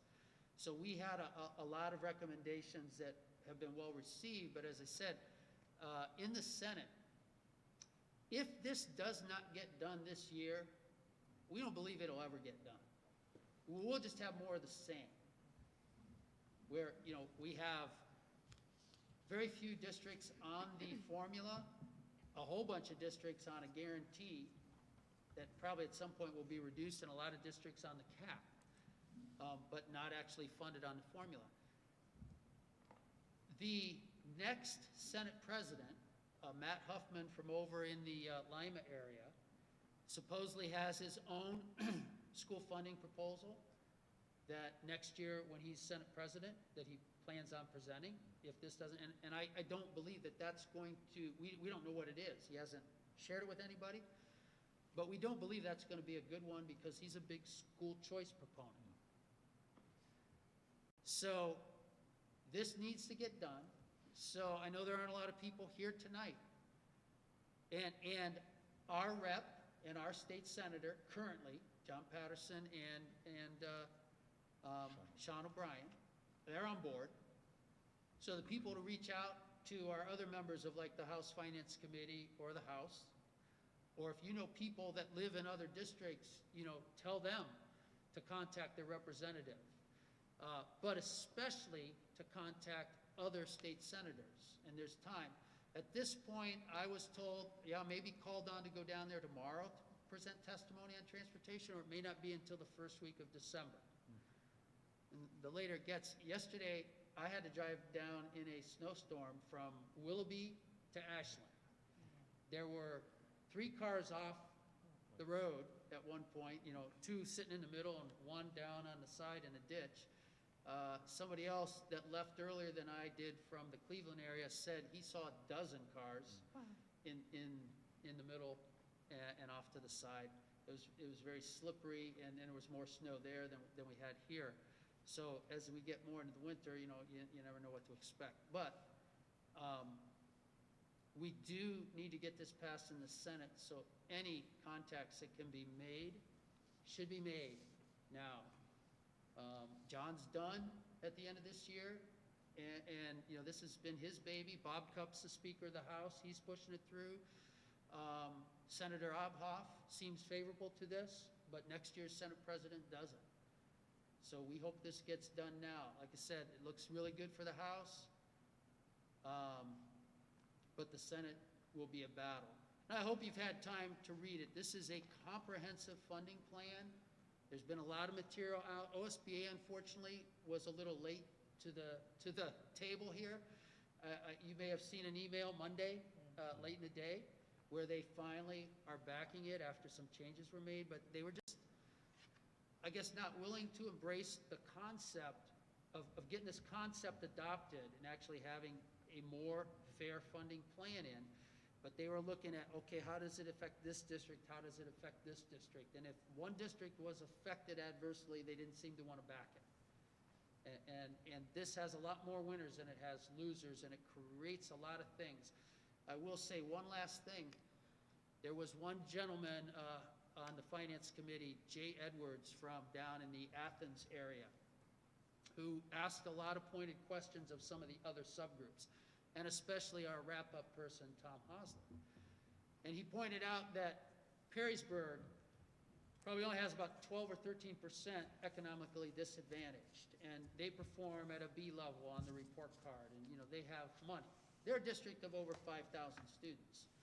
And he brought up Meigs County, where there were 2 districts that I looked at that probably have about 600, 700 students, and the 3rd district in Meigs County has about 1,700.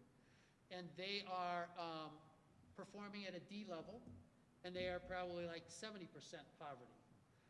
But he saw on the simulations that were released that Perrysburg got more money than each of these three districts in Meigs County. although they were getting like 600, 500, 600,000 for the two smaller districts, well, I can't remember the size-wise, but two of them were getting around 500,000, 600,000, another one was getting about $1.5 million. I can tell you those districts already spent a lot more money than Geneva per pupil. But Mr. Hosler's answer to this question was very good. And this is one of the problems in the current formula.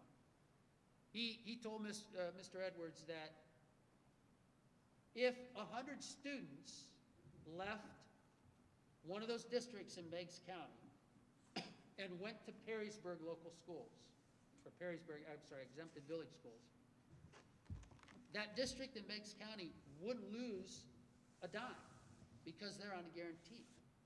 100 students leave, but no money changes hands. Those 100 students come to Perrysburg, and he doesn't get a dime. And in their district, they've had to go to their voters 8 times in the last 10 years. They're a growing district. If those 100 students came to Perrysburg, they'd have to go to their voters probably and say, look, we're getting these 100 students in, we don't have the money to educate them, you know, we need another levy because of how this works. Said, that's bordering on socialism. And I don't think Mr. Edwards asked any more questions after that.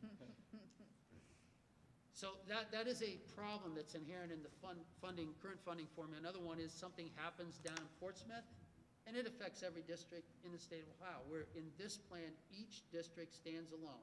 Their capacity to raise funds based on income and property instead of just property establishes how much money they get from the state, and there's a variable per pupil amount rather than a set amount that has no basis. I mean, nobody in the legislature can tell you how $6,020 is the amount exchanged for charter schools and open enrollment and things. That has nothing to do with anything. But the amounts in this will be based on actual needs of a student, including not just the teachers and the administration and the operations and the transportation, but things for social and emotional health, co-curriculars that are part of the education process that have never been funded before, school resource officers. Money will be in this, and it's not prescriptive. Districts are free to use the fund. It's just a basis for getting the funds. Districts are free to use it how they see best to serve the students under their local boards of education, serve their students best. So. Well, great job. Thank you for your Thank you. efforts. Thank you We for taking appreciate the time and the drive in the snowstorm. With that in mind, I'm asking you to adopt this resolution to endorse the full Fair School Funding Plan, which I will send down to the Senate first and the House second. As I said, I believe we're not going to have any problem in the House. You had us at I recommend.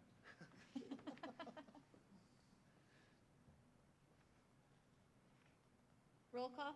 Mr. Dana? Yes. Ms. Fisher? Yes. Mrs. Metzler? Yes. Mrs. Ortiz? Yes. And Mr. Arndt? No.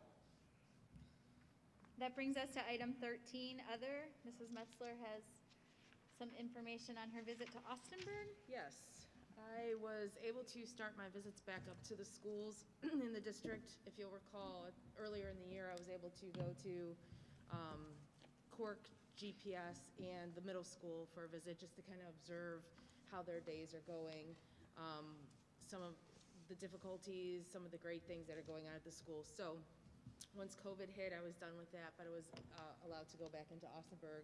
I went on November 10th. So I was pretty excited to go.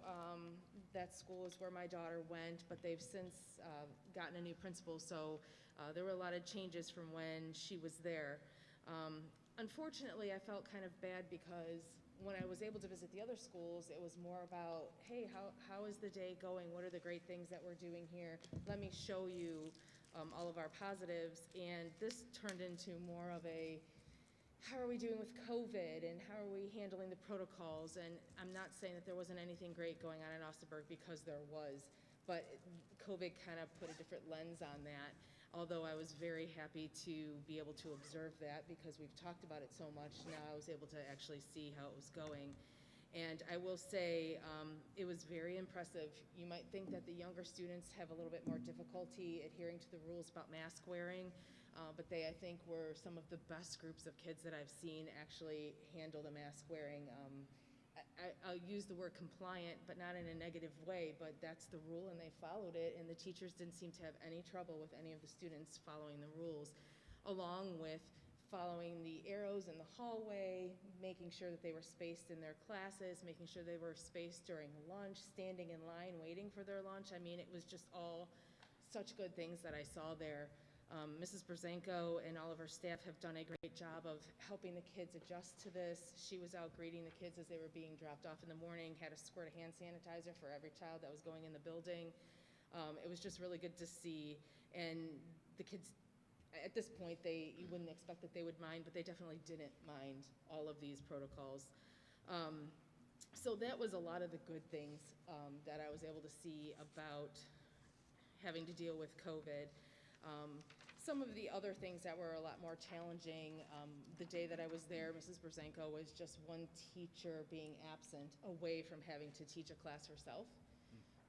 That's pretty difficult, and I understand since then and probably even up until then for some of the schools, they've had that difficulty with substitutes coming into the schools. We've all heard that now with Friday being canceled. So I was able to see that firsthand. She had to take some of the tutors and make them the substitutes in the class, which one of the teachers said to me, that's the difficulty is we're having to take the tutors away from the kids that need the tutoring, but of course, in our conversation, we talked about the fact that, well, we really need the classes to be taught as well at this point. Like, there are some sacrifices that we all have to make. The other thing is, one of the ideas that came up as we were talking, I was talking to a number of the different teachers. I did go into most of the classrooms. Some of the classes that had substitutes I didn't make it into, but I went into most of the classes there. But one of the topics that we talked about was the itinerant teaching, and I guess I never really gave any thought to that, about our teachers having to go into the homes of students across the district. And in this time, that was a little concerning to me, and Mrs. Brzenko and I talked about that for a time, and making sure that we're getting all of the information that we can get to make sure that they're going into spaces that aren't risking their health. And in this day and age, things like that are difficult for all of us, whether we're going to work, going to school, going into somebody else's house, going to the store. So there were a couple things that we talked about in light of COVID that became a difficulty for the schools. But what I saw in the classrooms was fantastic.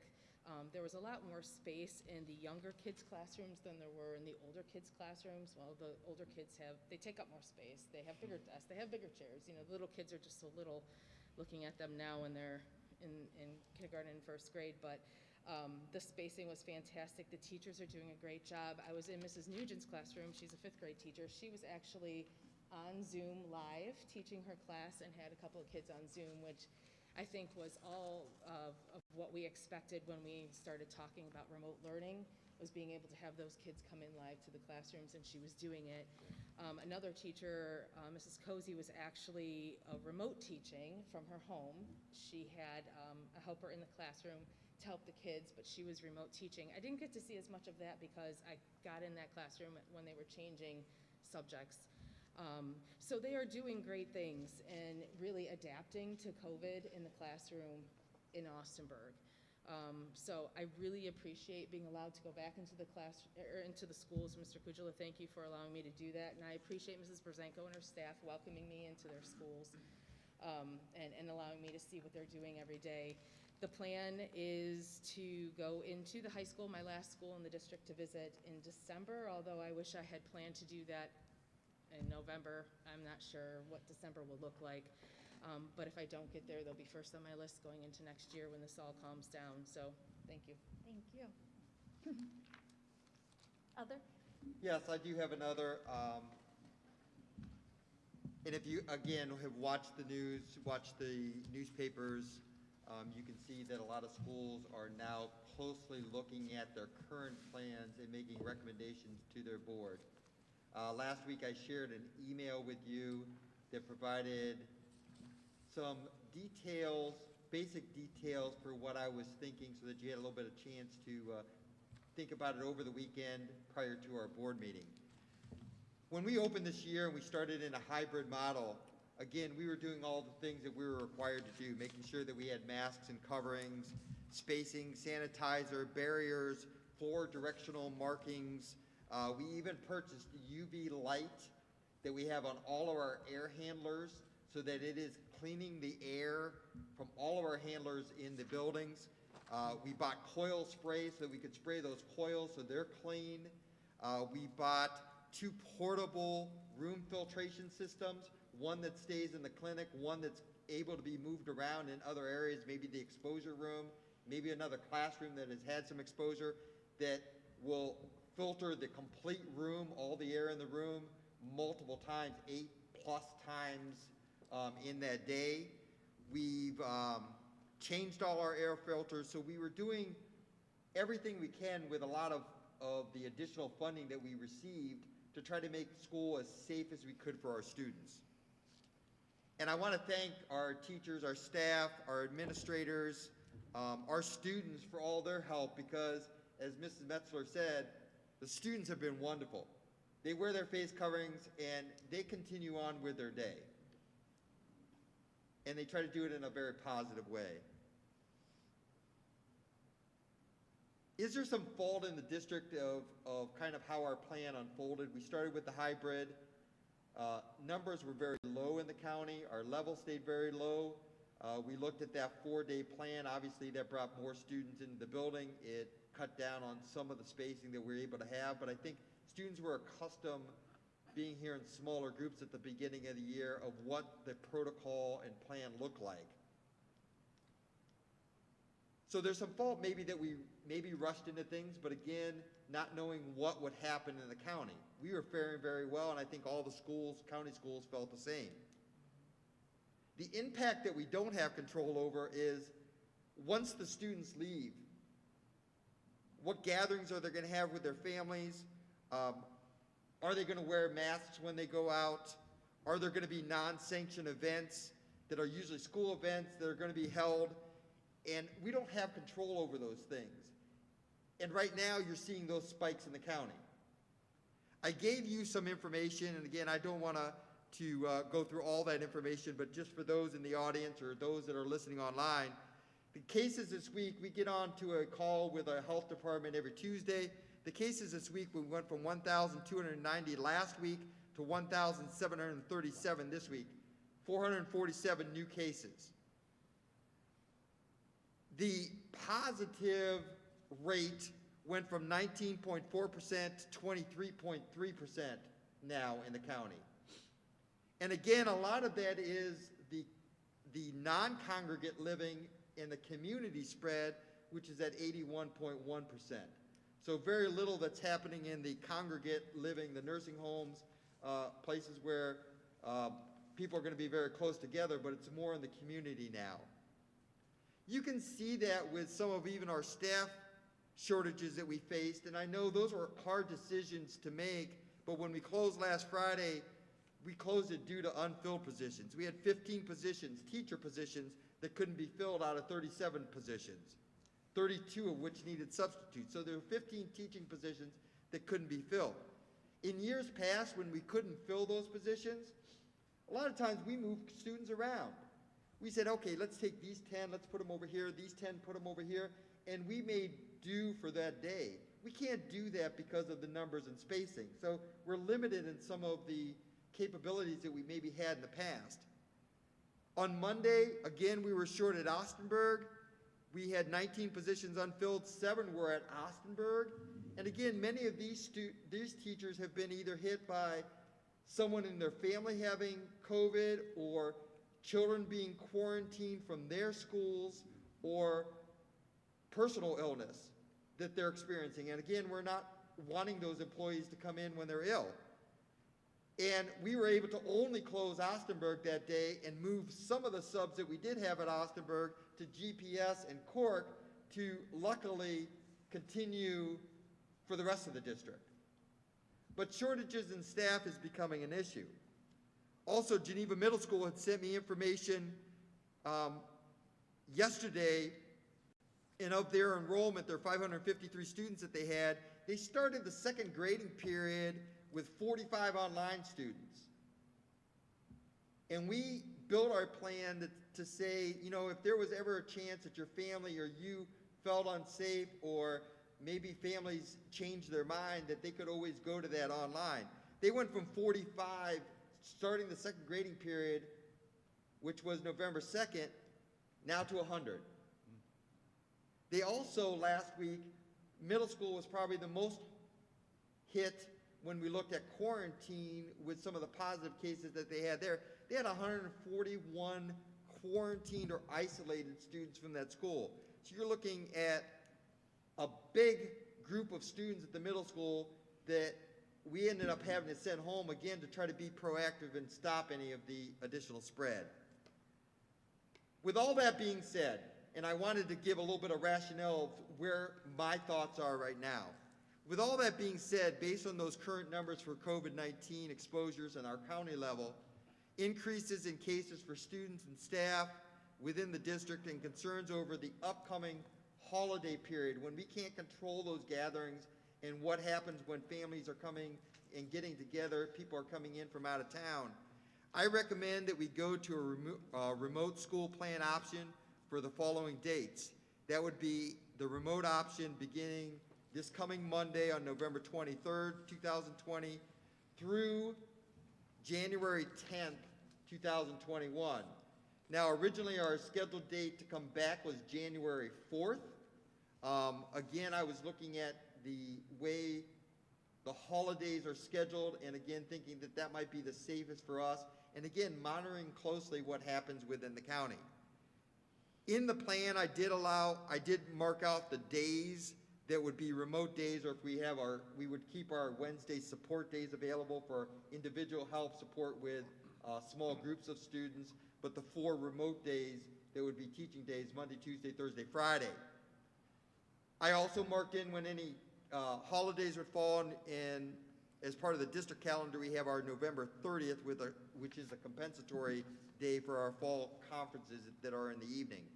So I kind of marked off the days for you. As you can see, that ends up being 22 instructional days, which is about 12.5% of our instructional days that now would be remote. We would, January 11th, plan to go back to our 4-day-a-week schedule in all buildings. And during this time, I'm also recommending that athletic practices and other activities would be suspended starting Monday, November 23rd, until further notice. Now, I left it until further notice because if we see that there is a chance that maybe teams could get into practice in light of what's going on, thinking that there might be some competition, we might at least be able to revisit that. But again, with what's going on currently in the county, I don't see that. And then also, I did not mark this on here on your sheet, but we would continue with our breakfast and lunch service at all school buildings for all days that there's either remote or support days, and schools are in session. We would continue that breakfast and lunch service, and I'll talk a little further with Mrs. Jones to see if we're going to expand that at all. But again, making sure that we're feeding our students and doing what we can to make sure that they have breakfast and lunch. So I'm open to any discussions that you may have. After that, I would like to ask for a motion from the board, but again, I'm open to any discussions. So I'll start it off here. I think, just based on the influx of numbers that we've had, I think this is probably a prudent decision. It is consistent with what our colleges and universities are doing. I know that Kent has done that same thing about after the Thanksgiving holiday, that we will not be returning for the remainder of the semester. So it will be online learning for the final weeks and for the exam schedule. Of course, it's always subject to change, and if we do have something that occurs here where the numbers go down, we certainly can revisit that. I would give you the authority to do that. If that would be part of, I think, the motion here, is to give you the authority to do what you deem right, just based on what the numbers are, what you're hearing from the health department.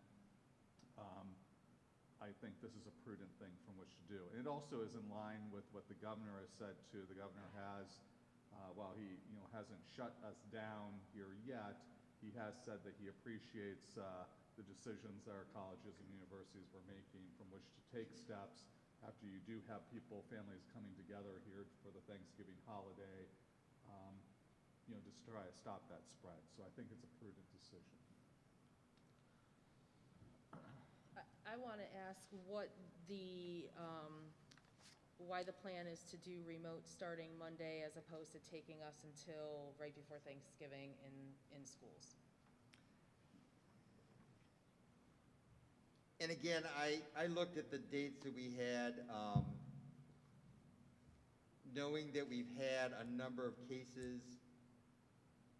Now, so far this week, it's been much better than last week, but having a clean break at the end of the week, knowing that some people may be traveling or maybe doing something still with their own family, maybe to not provide opportunities maybe that they're exposed at school. We've had a lot that have opted to go to online.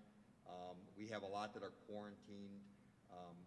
Some of those will be returning. So I just was looking at a start date to try to give enough time to parents to do some planning, and knowing that that was already a holiday week, and that if we can stop students maybe from being exposed at school and then all of a sudden going home and sharing with others, it was just the date I thought that would work best within our schedule. So when I left my house this evening after my children were at school this week, knowing the teachers preparing them that we may be going remote, they both said, "Mom, we want to go to school." And I said, "I know, but..." So although I don't like this plan, I understand where it's coming from. When I have conversations with some of our teachers,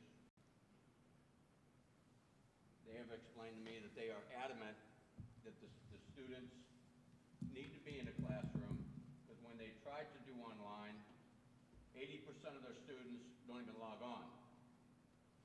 I believe we pay our teachers to teach in a classroom, and I believe our students need to be in a classroom. All we're doing is putting additional burden on the families by sending them all home. It's law that they go to public schools. We are a school.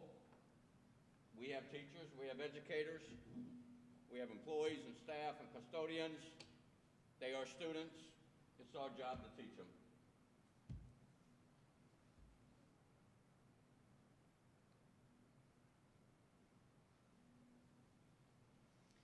I do have one other thing I'd like to talk about. I received a telephone call from a parent in the district earlier today, and the concern was raised about how last spring, we were thrown into this position. Everything wasn't very consistent from the teaching standpoint with the different classrooms, the different teachers, the different grades. We put together a plan to go into this school year, and within that plan was a remote learning plan that talked about the blocks of time, specifically in the middle school and high school, and how the subjects would be taught in the K-5. So this parent has concerns that if we go to remote learning, that the teachers will not be following this remote learning plan with the blocks of time and the teaching. She has that inclination from her meetings that she had for conferences yesterday, that the teachers aren't really talking about following that block learning. I've heard the same thing from other people as well, students, that the teachers aren't really talking about that block learning. And my concern about going remote, while I support going remote at this time for the safety of our students and our families, of our teachers and staff and administration, I do have concerns that we need to make sure that all of the teachers and all of the schools are following the remote plan the way that they're supposed to be following it, so that there's some consistency and routine in our students' days, that there's the expectation that our students are logging on however that's supposed to look, depending on the grade, and doing it every day, and that there's accountability for them, attendance being taken, things like that. It can't be, and I don't expect it to be the way that it was in the spring. We've learned a lot from that. We've made a lot of improvements in the plans from that, and I think we've, made the right decisions when it comes to those plans. But we have to be able to make sure that they're enforced now, and everybody has to be on the same page. Parents, students, teachers. And I do know that middle school and high school met with teams of teachers and developed what theirs would look like. It'll look much like their normal schedule. We had developed some blocks, but it'll look much like their normal schedule that the students are used to at this point. Elementary, the 3 elementary principals did meet and come up with expectations for their teachers for what learning would look like on all of the remote days. So I know that buildings are ready to share and communicate information if this was the direction we were going. All have been working on additional documentation from what I had in the original plan to really fine-tune the details for their individual building and levels. So the recommendation, best practices for these block times for the middle school and high school aren't necessarily the plan at this point once the administration met with their teachers?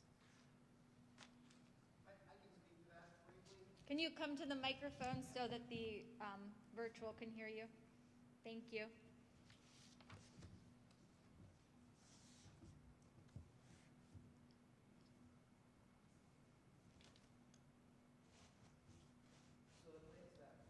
Are we on? Here we go. The plans that were included in the document that you have were plans that we created in cooperation with the high school when we didn't know how we'd be beginning the school year. We weren't sure if we were coming back in person, so we created the 3 scenarios: hybrid, the actual in-person schedule, and the remote schedule. At that time, we had not been into the Zoom environment working with our kids in live time.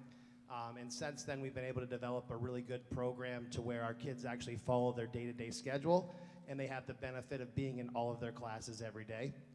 So what they'll actually do is Zoom into their classes in live time according to the schedule that they would have during the school day.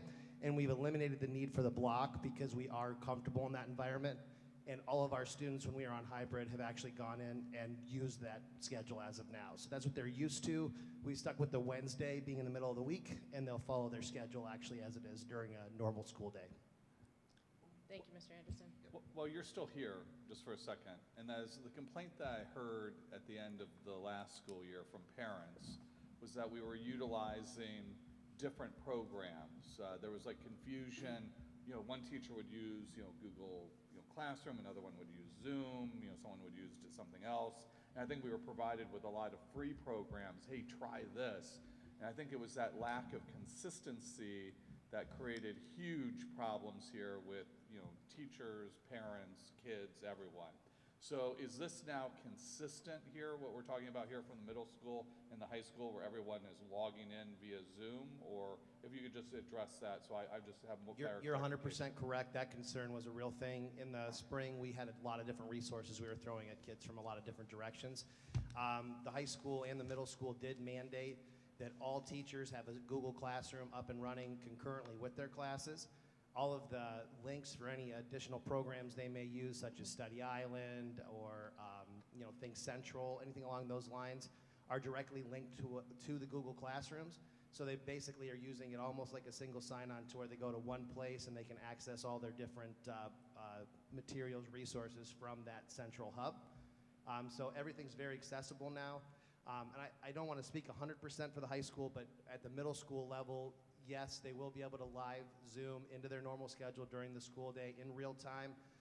Personally, I'm a firm believer that school needs to take place during school hours, and I want to make sure that kids are engaged during the school day and that they can go into this environment where they're actually learning during the school day, and when their parents get home from work, they can do actual homework and not an entire school day's worth of work.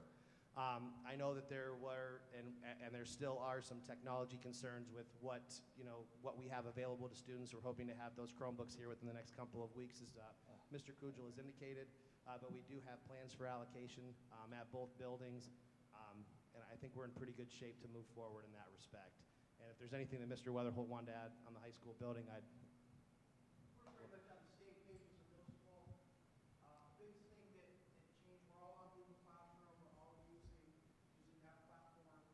Teachers were told that there will be 4 in-person sessions every week for the students, so they're going to follow the bell schedule, 40-minute periods, and the kids are supposed to log on. The teacher is to instruct the class, videotape the class or videotape the lesson, and also post that lesson onto the classroom to guarantee that they're doing instruction, that they're making sort of build to the students.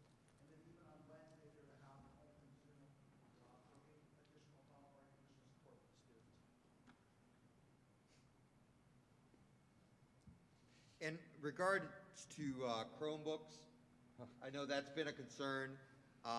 We distributed Chromebooks to all of our online students, so students that are online right now that needed a Chromebook, they all have those, so that was over 550.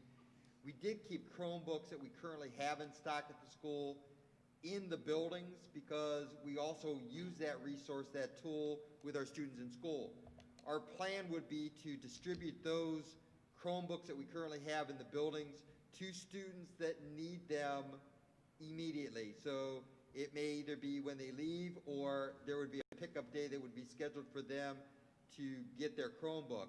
If they have a device that they can use at home, that buys us a little bit of time because I did talk with our rep at CDW.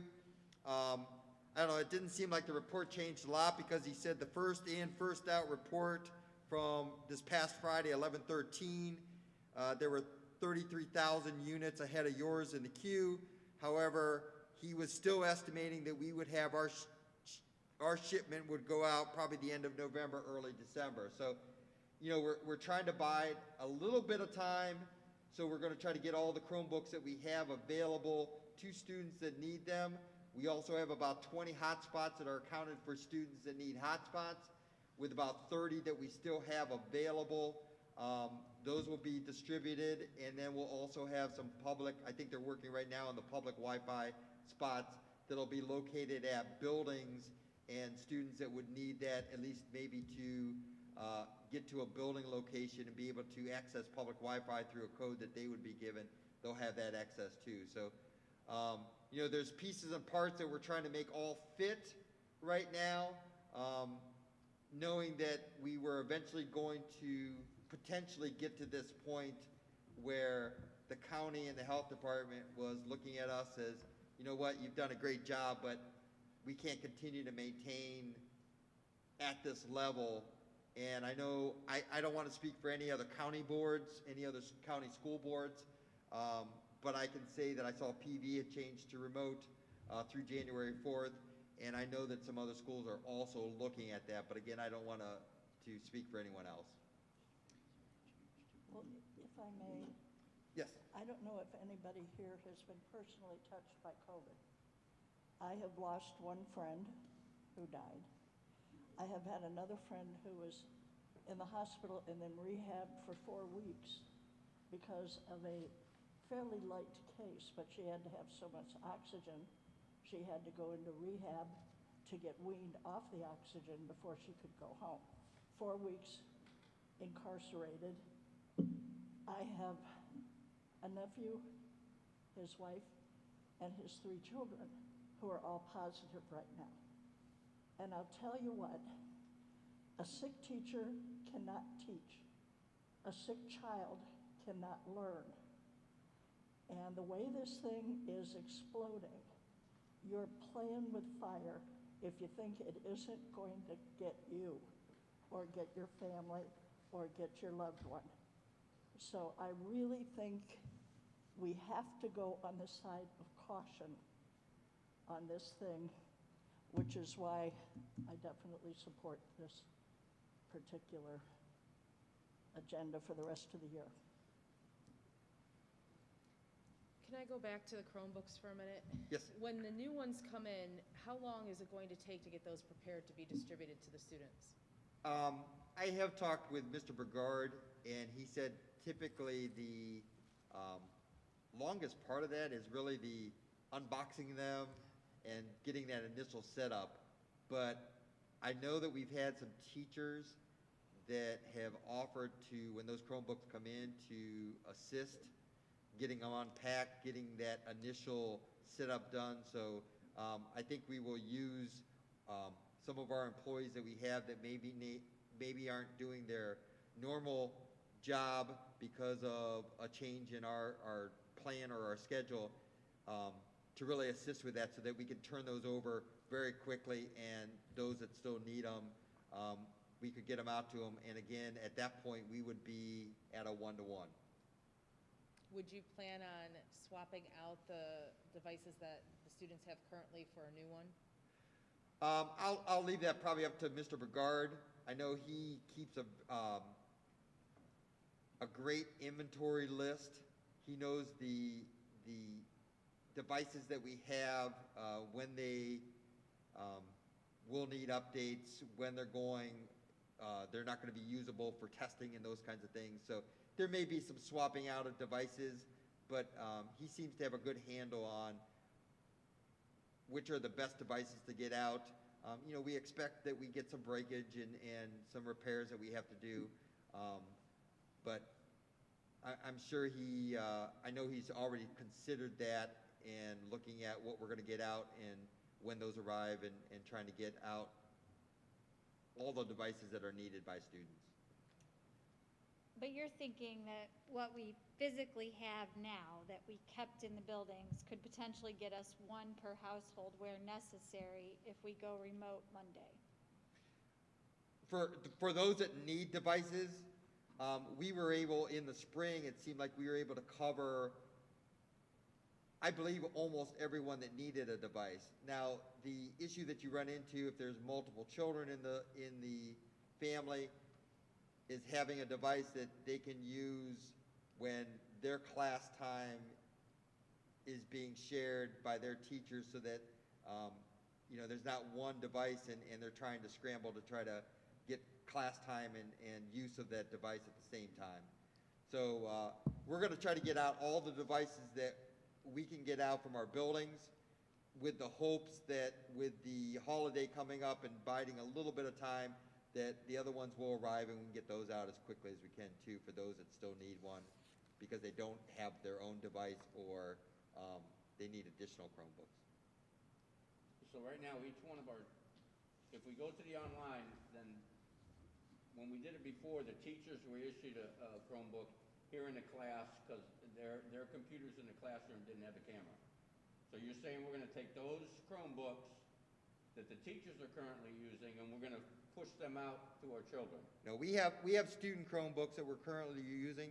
If a teacher needs a Chromebook and they have that set up currently in their room, because right now they're not only doing their in-class instruction, but they're also doing the online instruction. So they're using it on a daily basis. In the plan, the teachers will still be coming to the building to do their remote instruction, unless we change status or I get some kind of other recommendation from the health department. The plan is to have our teachers in the buildings providing the instruction to the students during the day, providing the support to their students during the day. If we should end up going to level 4 or purple status, or I get different recommendation from the health department, or there's some kind of governor order, then it would change. But teachers are using those Chromebooks now. I'm talking about the additional student Chromebooks that we have that we've been using with classrooms and students within the building, because we're still using that as a resource and tool. Those are going to go out.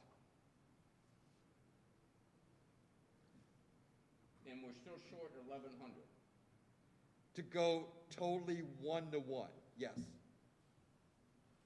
We're probably a little over or a little under that number because we have lost some students.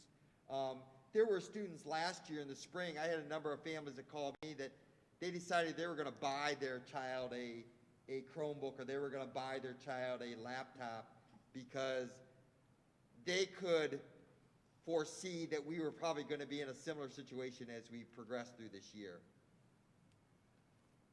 So some don't need a device, but again, I think we'll be close to the ones that need devices at the remote time for this, if this is the plan that we go with.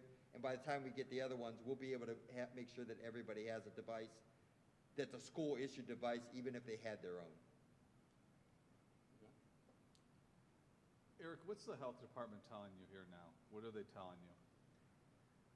It was, I don't know, I think Ms. Fisher used the word explosion.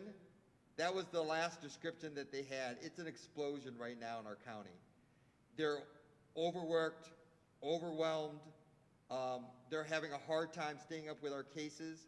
Right now, our administrators have been really the contact tracers for our district. Every time we have a case, they're going through and looking at all of the students. First of all, making contact with the parent and saying this child has to go home. They're looking at all the students, where they were sitting on the bus, who were they by in classrooms, who were they by in different areas, were they outside the school with certain people, so they're making a lot of phone calls, having a lot of discussions with the students. The health department, even though they hired additional contact tracers, all 3 health departments, they're probably a good week to a week and a half behind confirming cases and following up on cases.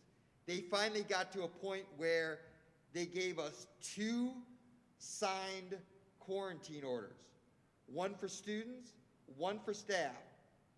It already is stamped by the health commissioner, and they gave them to every school in the county and said, you can hand these to either a staff member or a student on the way out the door, and on it it says that they will probably be contacted within a week from the health department, because that's how far they're behind.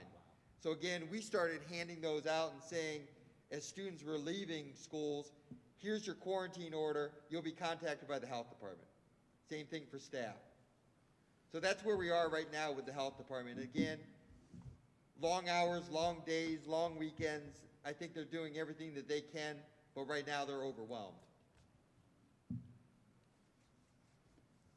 Are you looking for a motion? I am, unless there's other discussion.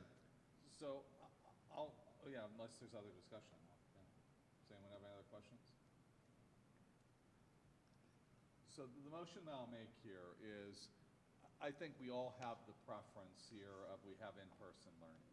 I think everyone here, I think among staff, administrators, teachers, students, we would prefer in-person learning. But based on the fact that what you mentioned here, that the health department is expressing that there's an explosion of COVID cases, I think it's prudent here where we give you the discretion where if you feel that there needs to be remote learning for a period of time, through what was the date that you were saying? I think January 11th, is that correct? I would give you that option here from which to take the steps to do remote learning, but with the hope, I'll say this, if there's an opportunity, if the health department's able to get through this explosion, if they're able to play catch up, and the risk is lower, certainly being able to go back to a hybrid approach or an in-person approach. I would give you that authority based on the information that you receive in conjunction with our medical experts, our staff, our students, our parents, and with the advice and consent of the health department. That was a long motion. Did we get that? Kevin, did you get all that? Yeah. Yeah, my shorthand, no, I didn't, but it'll be picked up on the video. So you're not moving what was recommended, you're moving something else. I'm hearing from, I'm trying to do a motion here that, I'm trying to hear what the other board members are saying here. So I think the difference here is that, to give Eric the discretion to do what he feels is right, based on what is the evidence that's before him, with the understanding here that all of us would prefer that we had in-person classes, but the recognition that that isn't possible with the current explosion we have here now in COVID cases within the county.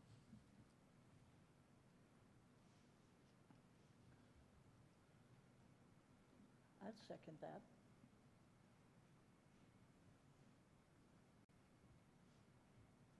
Do we have any further discussion? Roll call? Ms. Fisher? Yes. Mrs. Metzler? Yes. Mrs. Ortiz? A hesitant yes. Mr. Arndt? No. Mr. Dana? Yes. Okay, that brings us to our second, are we done with other? Yes. Okay, that brings us to our second hearing of the public. If there's anyone that has something they'd like to say, we need you to step up to the microphone. State your name and address for the record. Okay. Item number 15, I recommend the board hold an executive session to consider the appointment, employment, dismissal, discipline, promotion, demotion, or compensation of a public employee or official. I'll move. Second. Roll call? Mrs. Metzler? Yes. Mrs. Ortiz? Yes. Mr. Arndt? Yes. Mr. Dana? Yes. And Ms. Fisher? Yes. Thank you for attending tonight. We will not be returning for action after the executive session. Have a safe drive home.